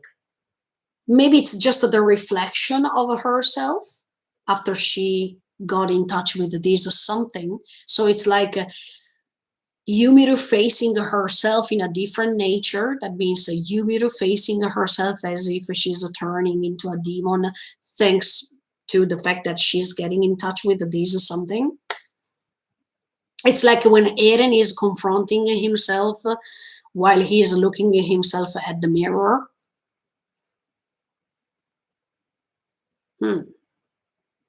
That means she's holding this apple, I guess. That apple means the scene of what she did because she got in touch with this or something. And by doing this, she is turning into the demon she has in front of herself. This could be interesting too. Okay. Let's go. I'm still thinking in the meantime. Then we see these flowers. Look at these flowers. 3 flowers. 3 like the walls. 3 like the walls. I mean, I told you, this number 3 is always connecting things. Here we have 3 flowers. 3 like Wall Maria, Rose, and Sina. I mean, it could be the walls. It can be a symbol. But it's always a 3. It's always a 3. Okay, 3 can be what? Let's talk about 3. 3 can be the 3 people. I mean, 3, as I told you, for the friendship, we have Eren and Mikasa. We have Eren, Mikasa, and Armin too. These 3 flowers can be Eren, Mikasa, and Armin. Or 3 can be the walls of a paradise. Maria, Sina, and Rose.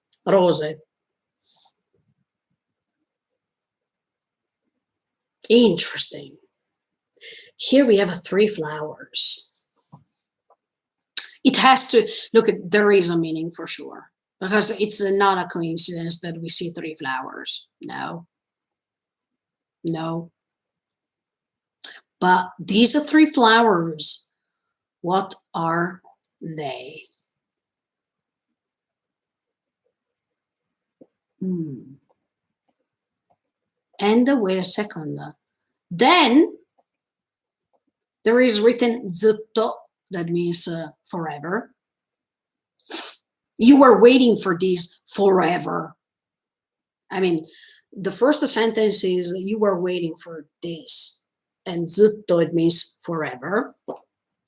Let's go on. I'm analyzing frame after frame. Do you understand? That's zutto.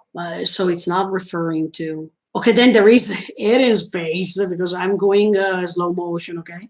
Then there is Eren's face. But it makes sense with what I said last week.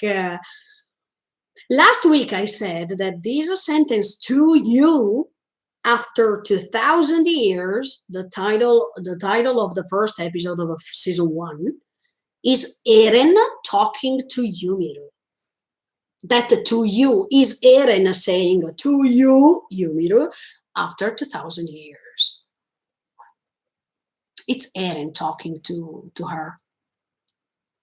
Yeah, that makes sense.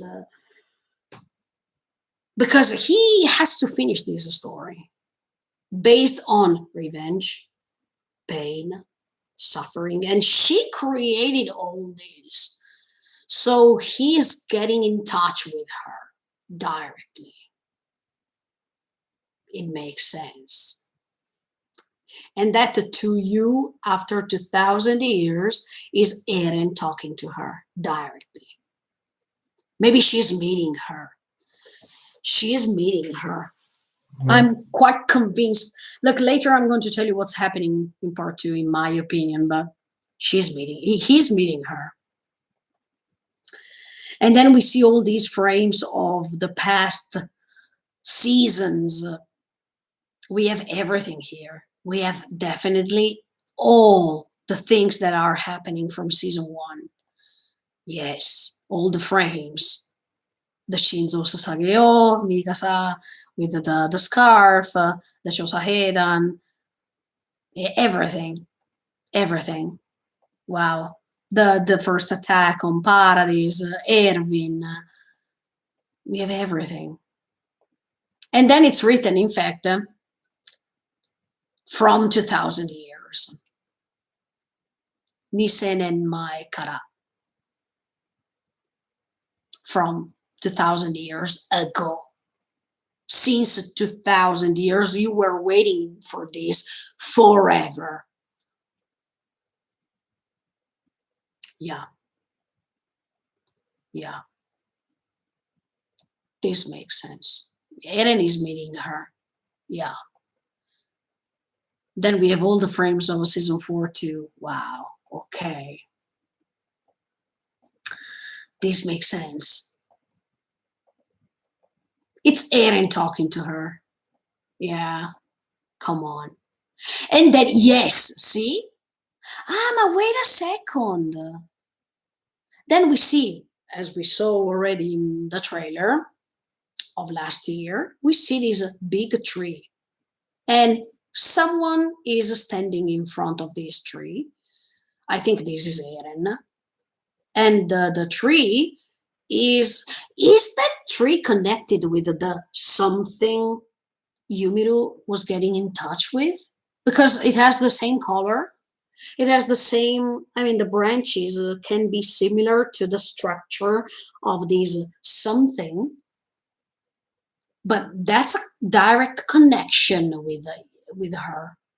I think Eren, standing in front of this tree, he's trying to get in touch with her, and he wants to meet her. maybe to know more about her. I don't know, but is this Eren or is this Grisha? Because Grisha had the same hair style. Wow. But look, this is a tree that I think that's the connector with all the coordinates of the other titans. But the branches are multiple. I mean, they are not just 9. They are many more. And this can be even a door. Look, if you check it from another perspective, this can be a tree, but this can be even a wall. It can be a wall or a door opened. No, a wall. Let's call a wall. I think it's more like a wall than a door.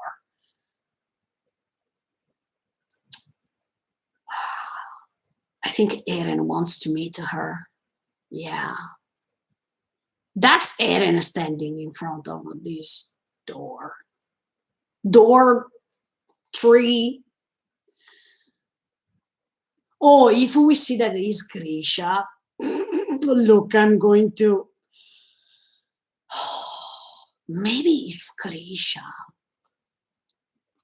Let me collect some info that I have from season 3, part 2, and even season 4.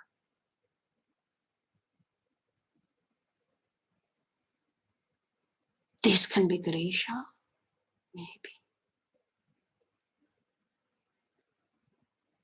Oh, what did I say last week? I don't remember. I said something about Grisha too.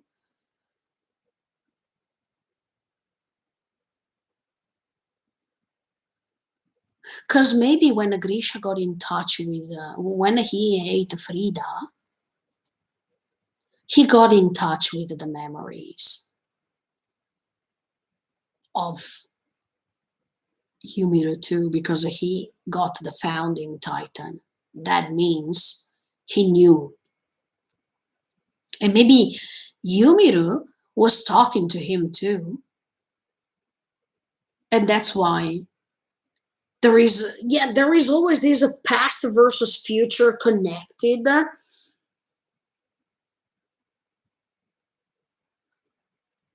I don't understand. Is this Grisha or Eren? I think it's Eren in front of this tree.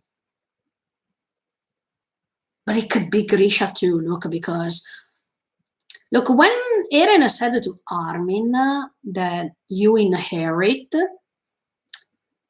not just the memories, but you become part of the previous owners of the Titans, he became Grisha too at this point. I mean, if we follow what he said to Armin, it means that even Eren is becoming a little bit like Grisha more and more. But we have to understand. We have to understand here, okay? There is this tree. This tree. Is it a tree? Wow.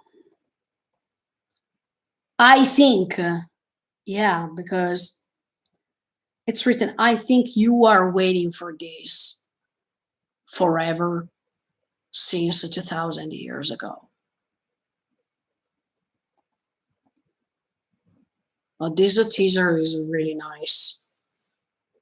Okay, I have my ideas now.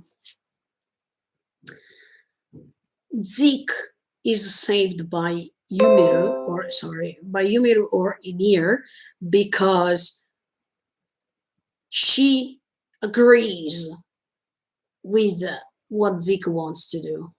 I mean, if what I said is true, that means if Yumiru or Ymir was bullied in her previous life before getting in touch with the power she got, she was sick and tired of these people. So then she got in touch with that something, and she got her personal revenge. from this power. And by doing this, she transformed these people who were bullying her, or something like this, who were threatening her, into titans. And from that moment, maybe she used, once again, maybe she used these people, these titans, to create bridges, to create walls, to create infrastructures, as much as Rose, Maria, and wait a second. Rose, Maria, and Sina were created by people who were turned into colossal, not colossal, into, yeah, big colossal, actually.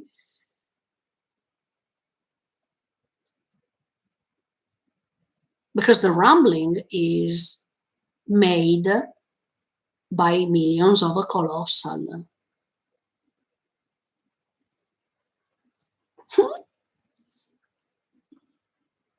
Okay, one more time. Yumiru had a difficult life, and she was not understood. In fact, she was, there are people who are pointing her. That means that she was not considered good. She was considered bad. Then she got in touch with this something who told her, look, I'm going to give you all the power and you can have your revenge. But that painting we have, when we have Ymir, holding the apple, and in front of her there is a demon, I think that's always Ymir. I mean, as much as Eren was confronting himself at the mirror, even Eren turned into a demon because he wanted his revenge, right? So Ymir is holding that apple that is the symbol of a sin, and she's turning into the demon she has in front of herself. That's just another representation of her. That's not someone who is giving her the power, because she got in touch with that something we see that is this a thing that is appearing in the teaser. So that's the something she got in touch with, not the demon we see in front of her in the painting. That's always Ymir. She's just confronting herself, in my opinion. That's not the something she got in touch with. The something she got in touch with, as Xava said, is that thing that we see in the teaser that is next to her. Then she became this huge titan full of power, and she wanted to get her revenge by turning other people into titans. And that's why this path of revenge, pain, suffering is starting from her, because she wanted a revenge. And then the people were starting spreading things in a different way. So many people were having different opinions, different beliefs, and they were all confused because all people decided to stand on one side or on the other. They started fighting because everyone was believing one thing and other people were believing other things. So these wars were starting. But let's say that at the beginning, I think that Ymir really wanted revenge. So she used that power to turn everyone into titans. She was blind because she wasn't focusing on her power, and that's it. This could make sense. But now that Eren has to finish this story, I think he will meet her. He will meet her somehow. He will be connected with the coordinate to meet her directly, to go 2,000 years before to meet her. Or maybe she's coming 2,000 years after to meet him. I think he really wants to meet her. Yeah. So she's agreeing. I think Ymir, she wants to save Zeke because Zeke wants his personal revenge too. And instead of saving everyone, he really wants to exterminate. He wants to erase aliens, right? And I think that's what even Yumiru wants, because based on the revenge she had since the beginning, she doesn't even want them to survive too. She's saving Zeke because she agrees, I guess. But then Eren has another plan, in my opinion. Eren wants someone to survive and someone to go on.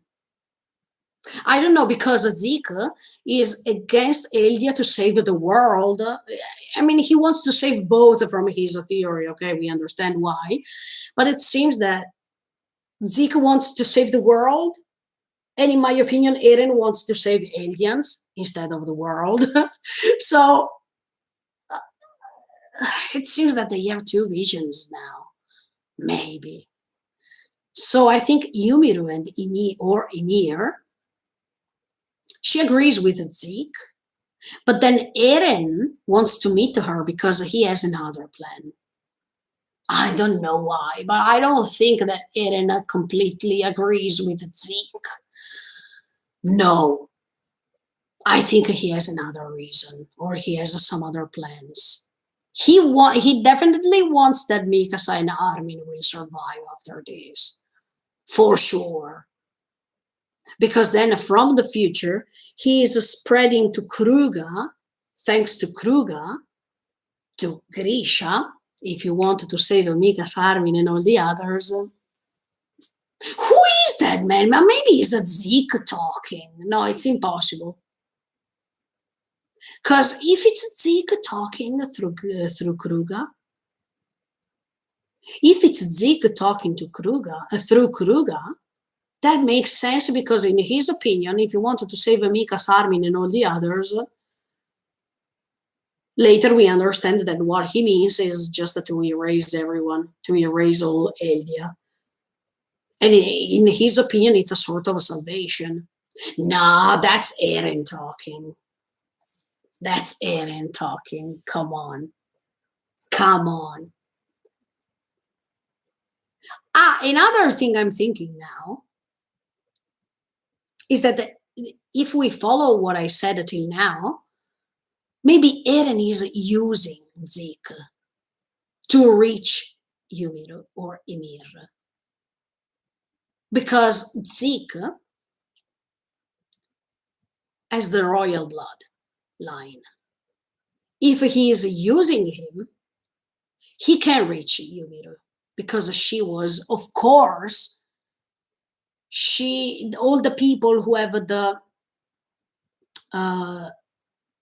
Shiso are anyway connected to the royal family somehow, right? The race. That means Fritz.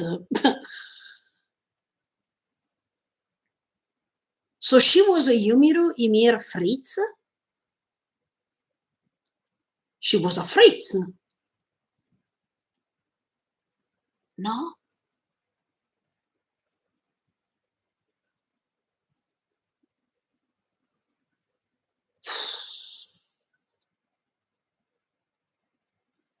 I think so. I think Eren is using Zeke to reach her. Wait a second, but Zeke has the royal blood line. It makes sense. Yeah, Yumiru or Ymir, whatever, okay. She wants to save Zeke because they are both on the bloodline. And Eren is using Zeke to reach her, thanks to him. Oh yeah. Oh yeah.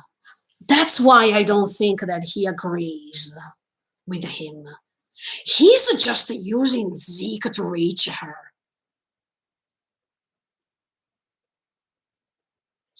Yes. Yes. So if he can reach her,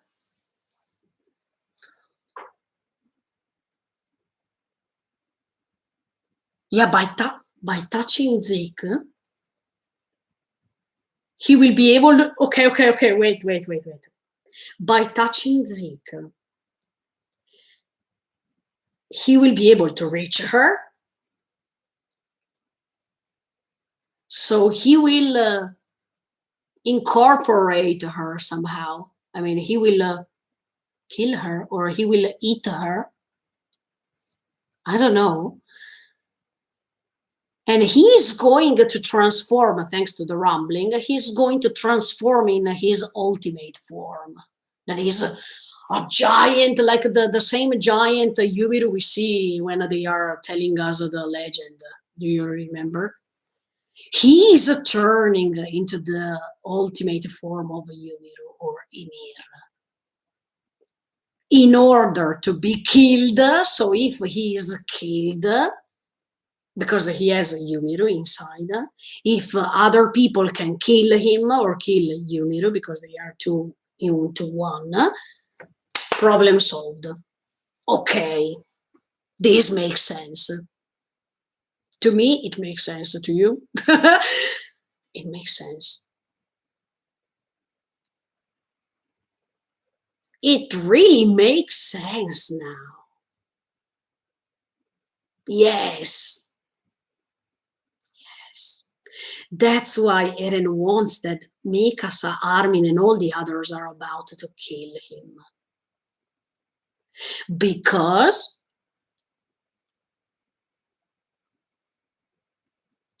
if they kill him, and in the meantime he reached like a Freezer, okay? Cioè, I mean, Freezer in Dragon Ball, there are many transformations of Frieza, okay? The last one is the ultimate form of a Frieza, right? In this case, one more time, Eren doesn't agree with Zeke's plan. Eren is just using Zeke. The reason why he's using Zeke is because thanks to the fact that he's a royal bloodline, he can reach Yumiru with the coordinates.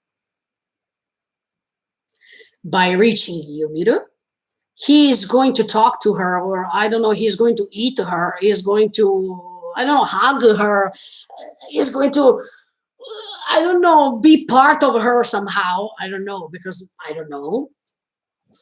And by doing this, they are creating the rumbling, but at the same time, Eren has the power, the ability to, by having Yumiru next to him, I don't know how, by eating her, I don't know, or by touching her, he's going to become one.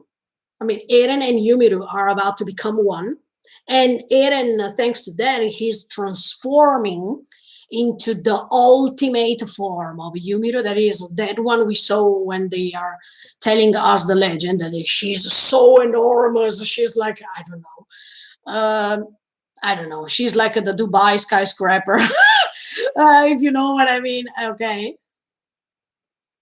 And Eren sacrificed himself to do this because then Mikasa, Armin, and all the others have to kill.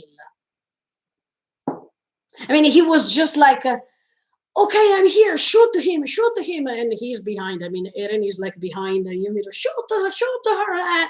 But he's sacrificing himself because he's going to die as well. And that's how he can finish this story. This makes sense, guys. This is it.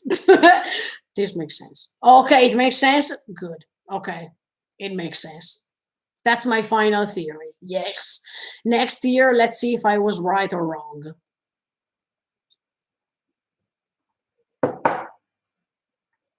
Yeah, it makes sense. I'm so happy that I'm getting this theory right now. Thank you, teaser trailer, because you helped me with this. Eren, by killing himself together, attached to Yumiru, let's say, he is finishing all this cycling of pain, cycling of suffering, cycling of pain, suffering, revenge, everything. He's erasing everything. Yeah.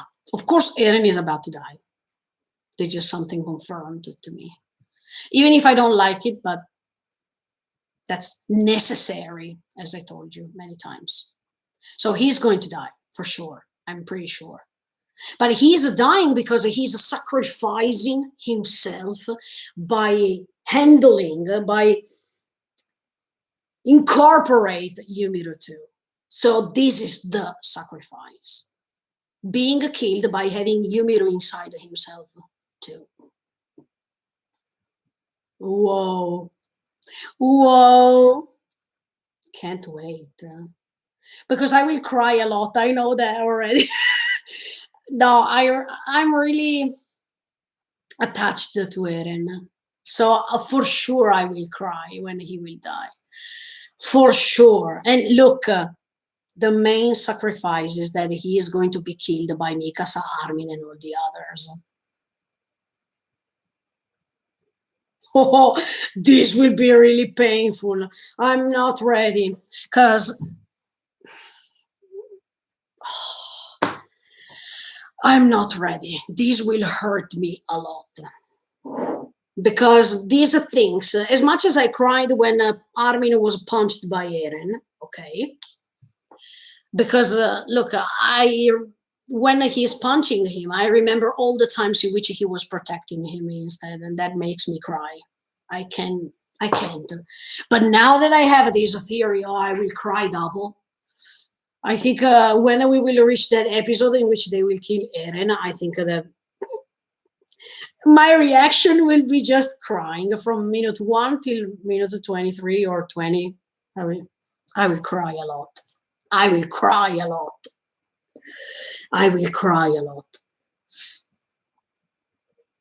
That makes sense anyway, now that I think about it.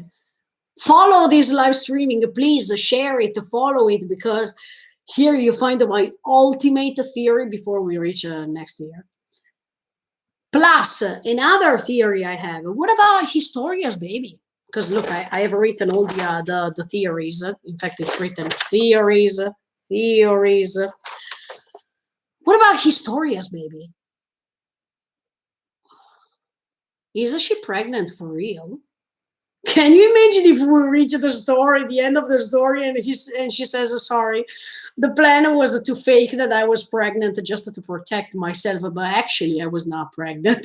Can you imagine? But this would be something stunning, because it's one of the greatest plot twists ever. If Eren told her, just fake that you're pregnant, it's okay. Nobody is the father. You ask the farmer to pretend to be a fake father, and that's it. Or maybe Eren threatened him by saying, look, you have to pretend to be the father, otherwise I'm going to kill you, or something like that. No, wait, because Historia got in touch with him. Yeah, and maybe Historia was threatening him. You have to pretend to be my father, the father of my baby, otherwise I'm going to put you in jail, or something like that. You have to follow me because I am the queen, so you have to follow whatever I say. Oh, can you imagine if Historia is not pregnant now? That was the perfect way to protect her, actually, because she can fake, but then they have to find a baby somewhere. Nah. Okay, she is pregnant. But then it depends if it's a boy or a girl. I have two ideas. If it's a boy, let's give them the names, okay, already. If it's a boy, it will be Eren. Yeah, because it makes sense. All generations, they need Eren. All generations, they need Eren. So, in my opinion, Eren.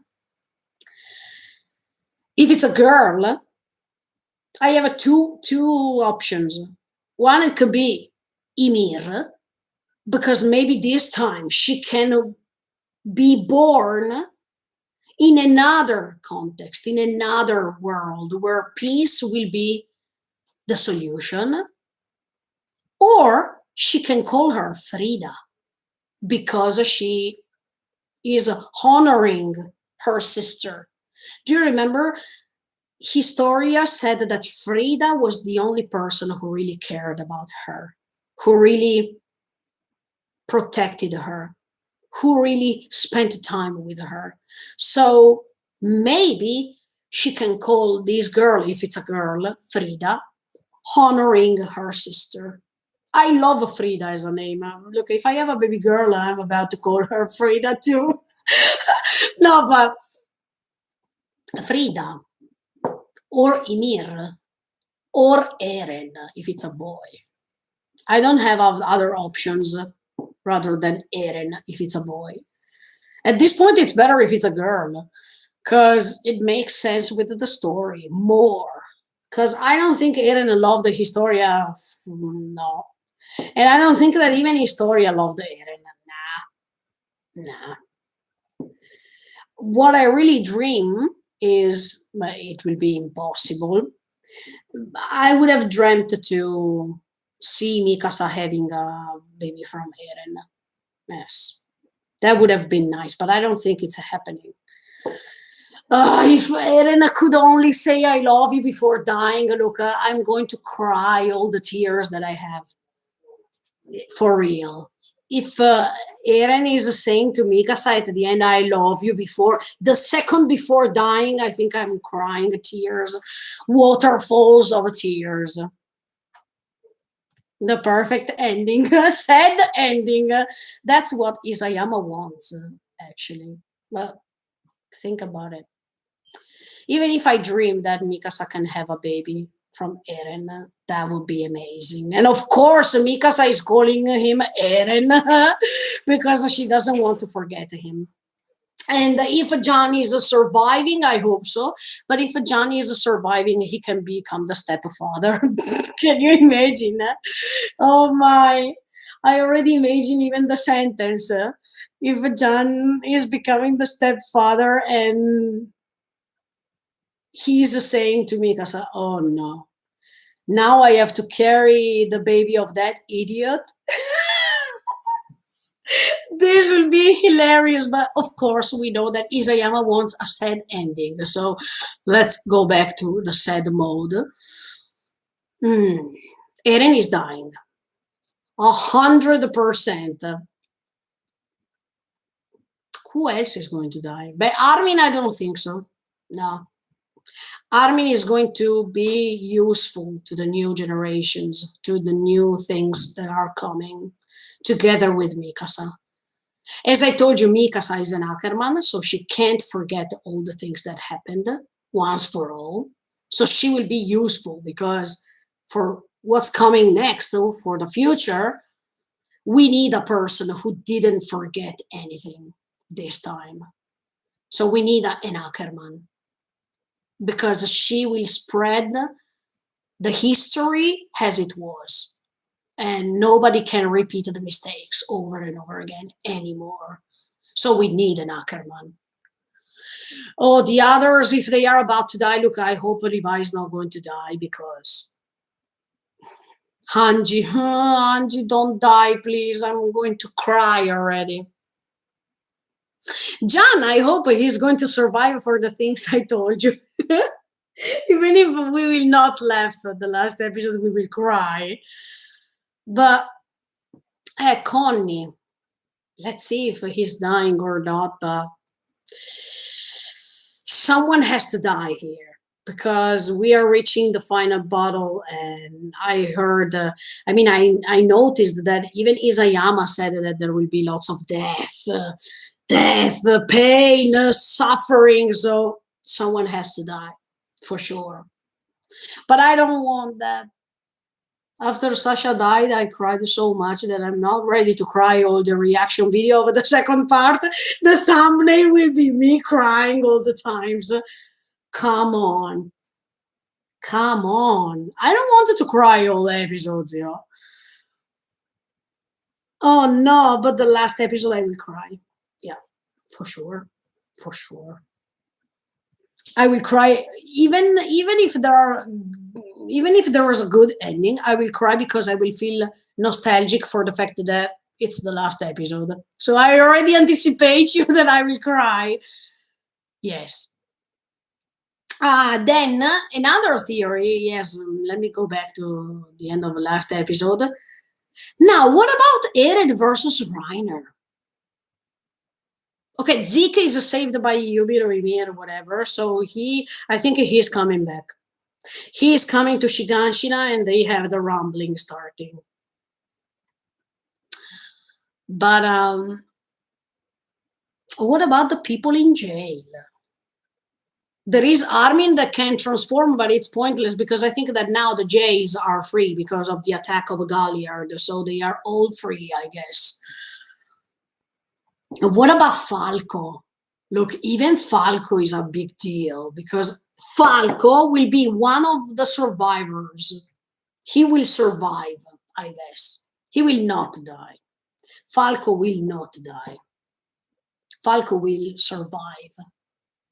Look, Eren always he's saying, if you wanted to save Falco, you will have a long life. I hope you will have a long life. That means that he knows already from the future that he is going to survive, don't you think? So Falco is going to survive for sure. But how? How? Maybe Reiner. Not Reiner. They have to rescue him. Wait, on the Zeppelin there is even Colt.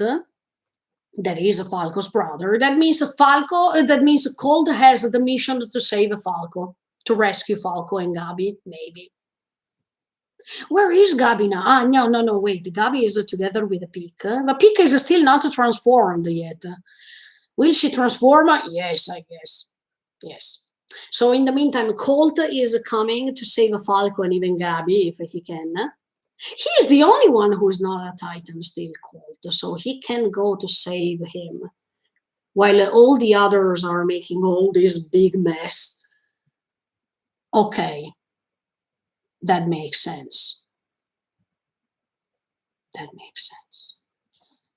But yeah, the people in jail, that means Mikasa, Armin, John, Connie, and all the others. I hope Sasha's father can survive, fingers crossed, because I think he is a great hope for the future. But now that Mikasa, Armin, and all the others are free, what they will do? What they will do now?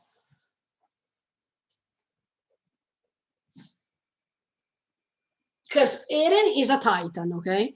Reiner is becoming a Titan for sure. So now Mikasa is staying on which side? I mean, Armin, Mikasa, and all the others are about to protect Eren against the Reiner one more time. I doubt. Because now Connie doesn't want to protect Eren anymore. John, what's going to happen now? Because in the past, it was easy. Because everyone was saying that Eren was the hope for the future to go beyond the ocean, etc., etc. So everyone was staying on Eren's side. But now things are different. So it's already Eren one versus everyone? I don't think so. Mikasa will never join Reiner's side. Never. No. No. Wait, because in Shiganshina, is it in Shiganshina? Yes. So there is even Annie. There is even Annie. We don't have to forget her because I think she's coming. She's coming in part 2 for sure because after part 2, the story is finished. So Annie, there is still Annie over there. Look, Galliard is about to open the cocoon of Annie because now he knows how to do it. Galliard opens Annie's cocoon, I guess. Oh, I can't wait. Look, I will not read the manga. No, I don't want to know. It's just 8 months. Who cares? I can wait. Of course, I will not read the manga. No. Then there will be even the trailer coming. So If I wanted to spoiler myself, I will watch the trailer coming. But I will not read the manga. No, no, no. I don't want to. I don't want to know. What's going to happen now? Oh, Mikasa will never go against Eren to protect the Reiner. Come on. No, no, no, no. She will still protect Eren, I guess.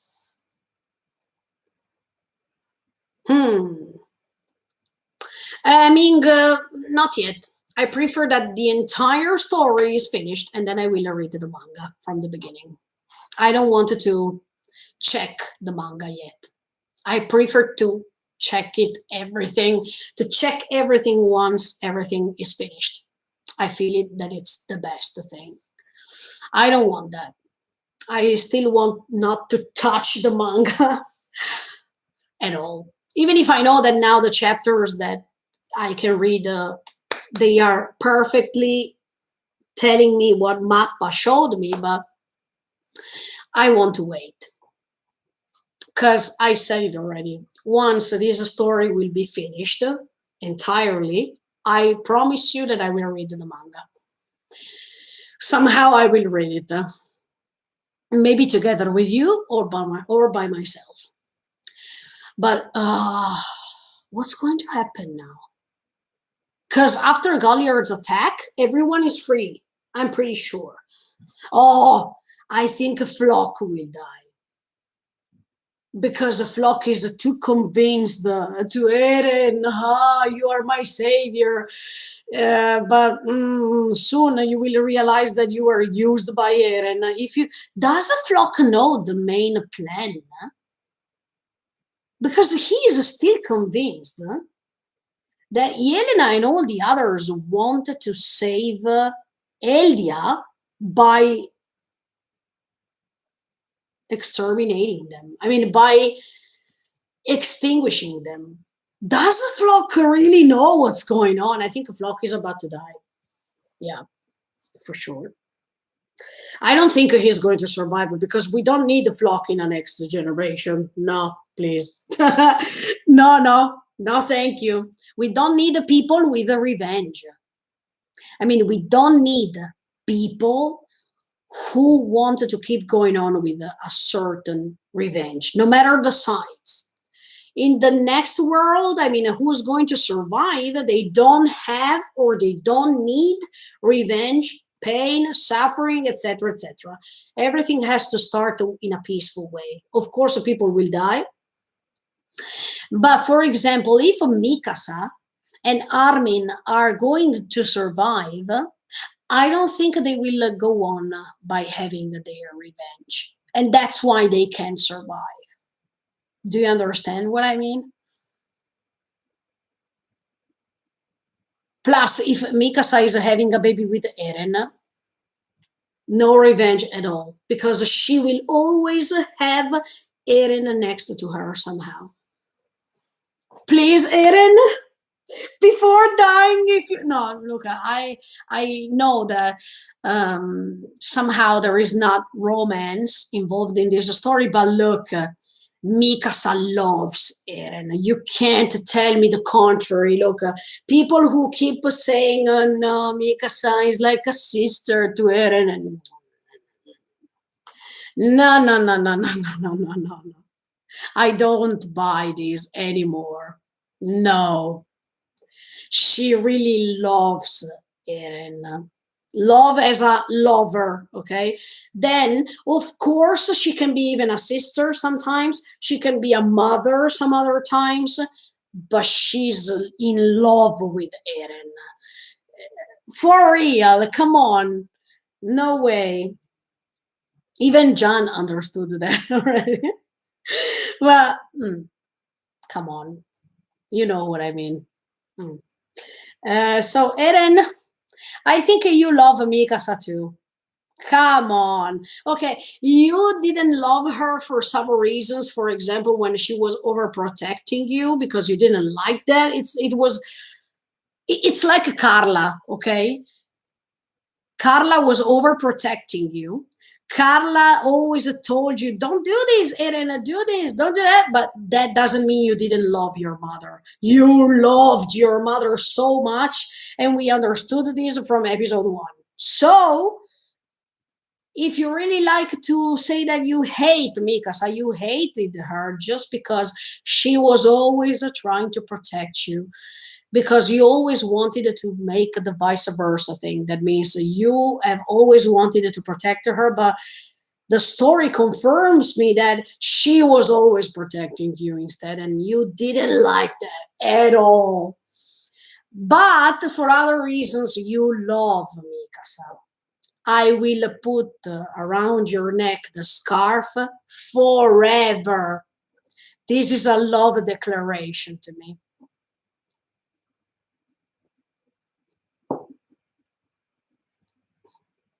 This was a love declaration to me.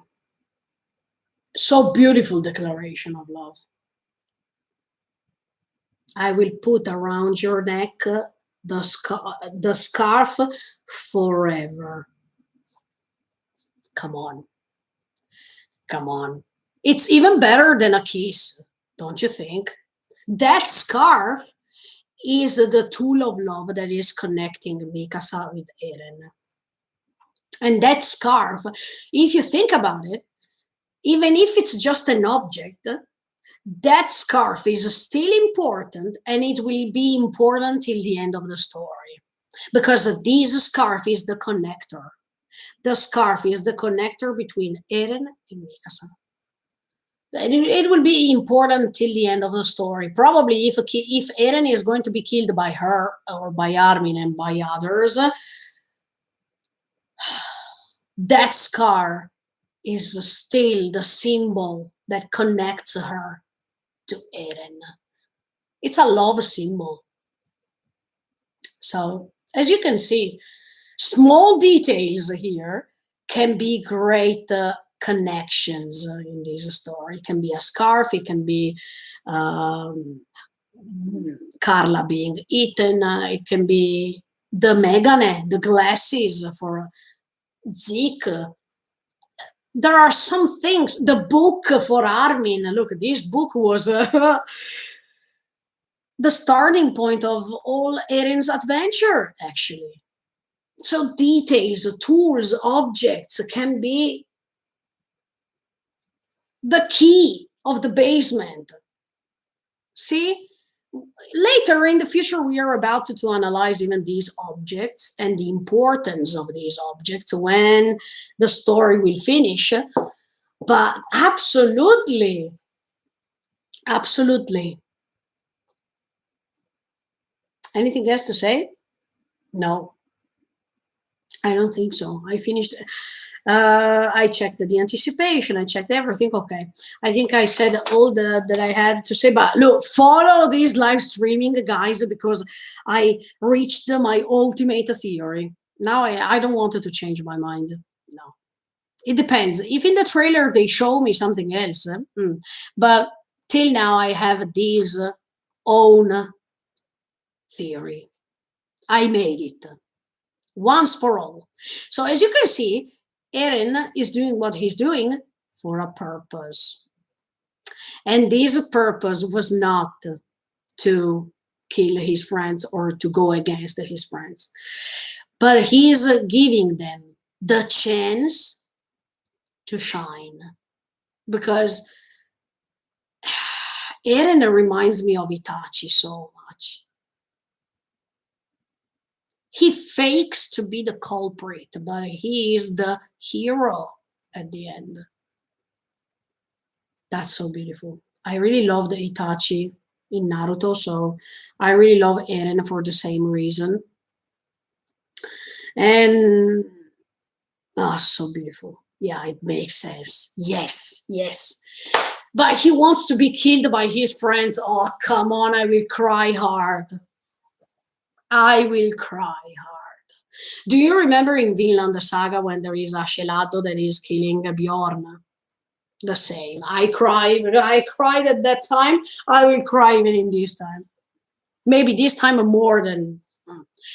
I cried even when I was watching Sasuke going against Naruto. So For real, I will. Oh, when Itachi was killed by Sasuke, I cried in that moment too. So I will cry. In part 2, I will cry so much. I can't believe it. Isayama, why do you want to make me cry? I cried already a lot, don't you think? I think I will cry more. Okay, guys, I think we reached the end of this part 1. I wanted to thank all of you who decided to follow me throughout the opinions and thoughts and the rewatch plus theories. Look, as I told you, even the next year, I will follow the same procedure. That means that I will make the reaction videos of all episodes, plus I will make the comments and thoughts, the opinions and thoughts, my opinions and thoughts, plus the rewatch and the theories of what's coming in the next episode. I will not read the manga because I wanted to respect the ideal that I am an anime only. I will read the manga at the end once the story is finished. Congratulations, Isayama Sensei, because you finished this story. I know that the last chapter reached the editor, Kodansha, and it's finished. So now, Isayama, you can rest. You can go on vacation, if it's possible here inside Japan. You can relax, finally. And Isayama, if after 10 years you want to come back with another story, we will be here waiting for you and enjoy this new story too, because you're a good storyteller. You have so much talent, and I hope you can create another great masterpiece as for Shingeki no Kyojin. Maybe in these months that we are waiting for part 2, I want to definitely to make a live streaming regarding all the people who complained about Mappa. Because look, I read so many interesting things to tell you.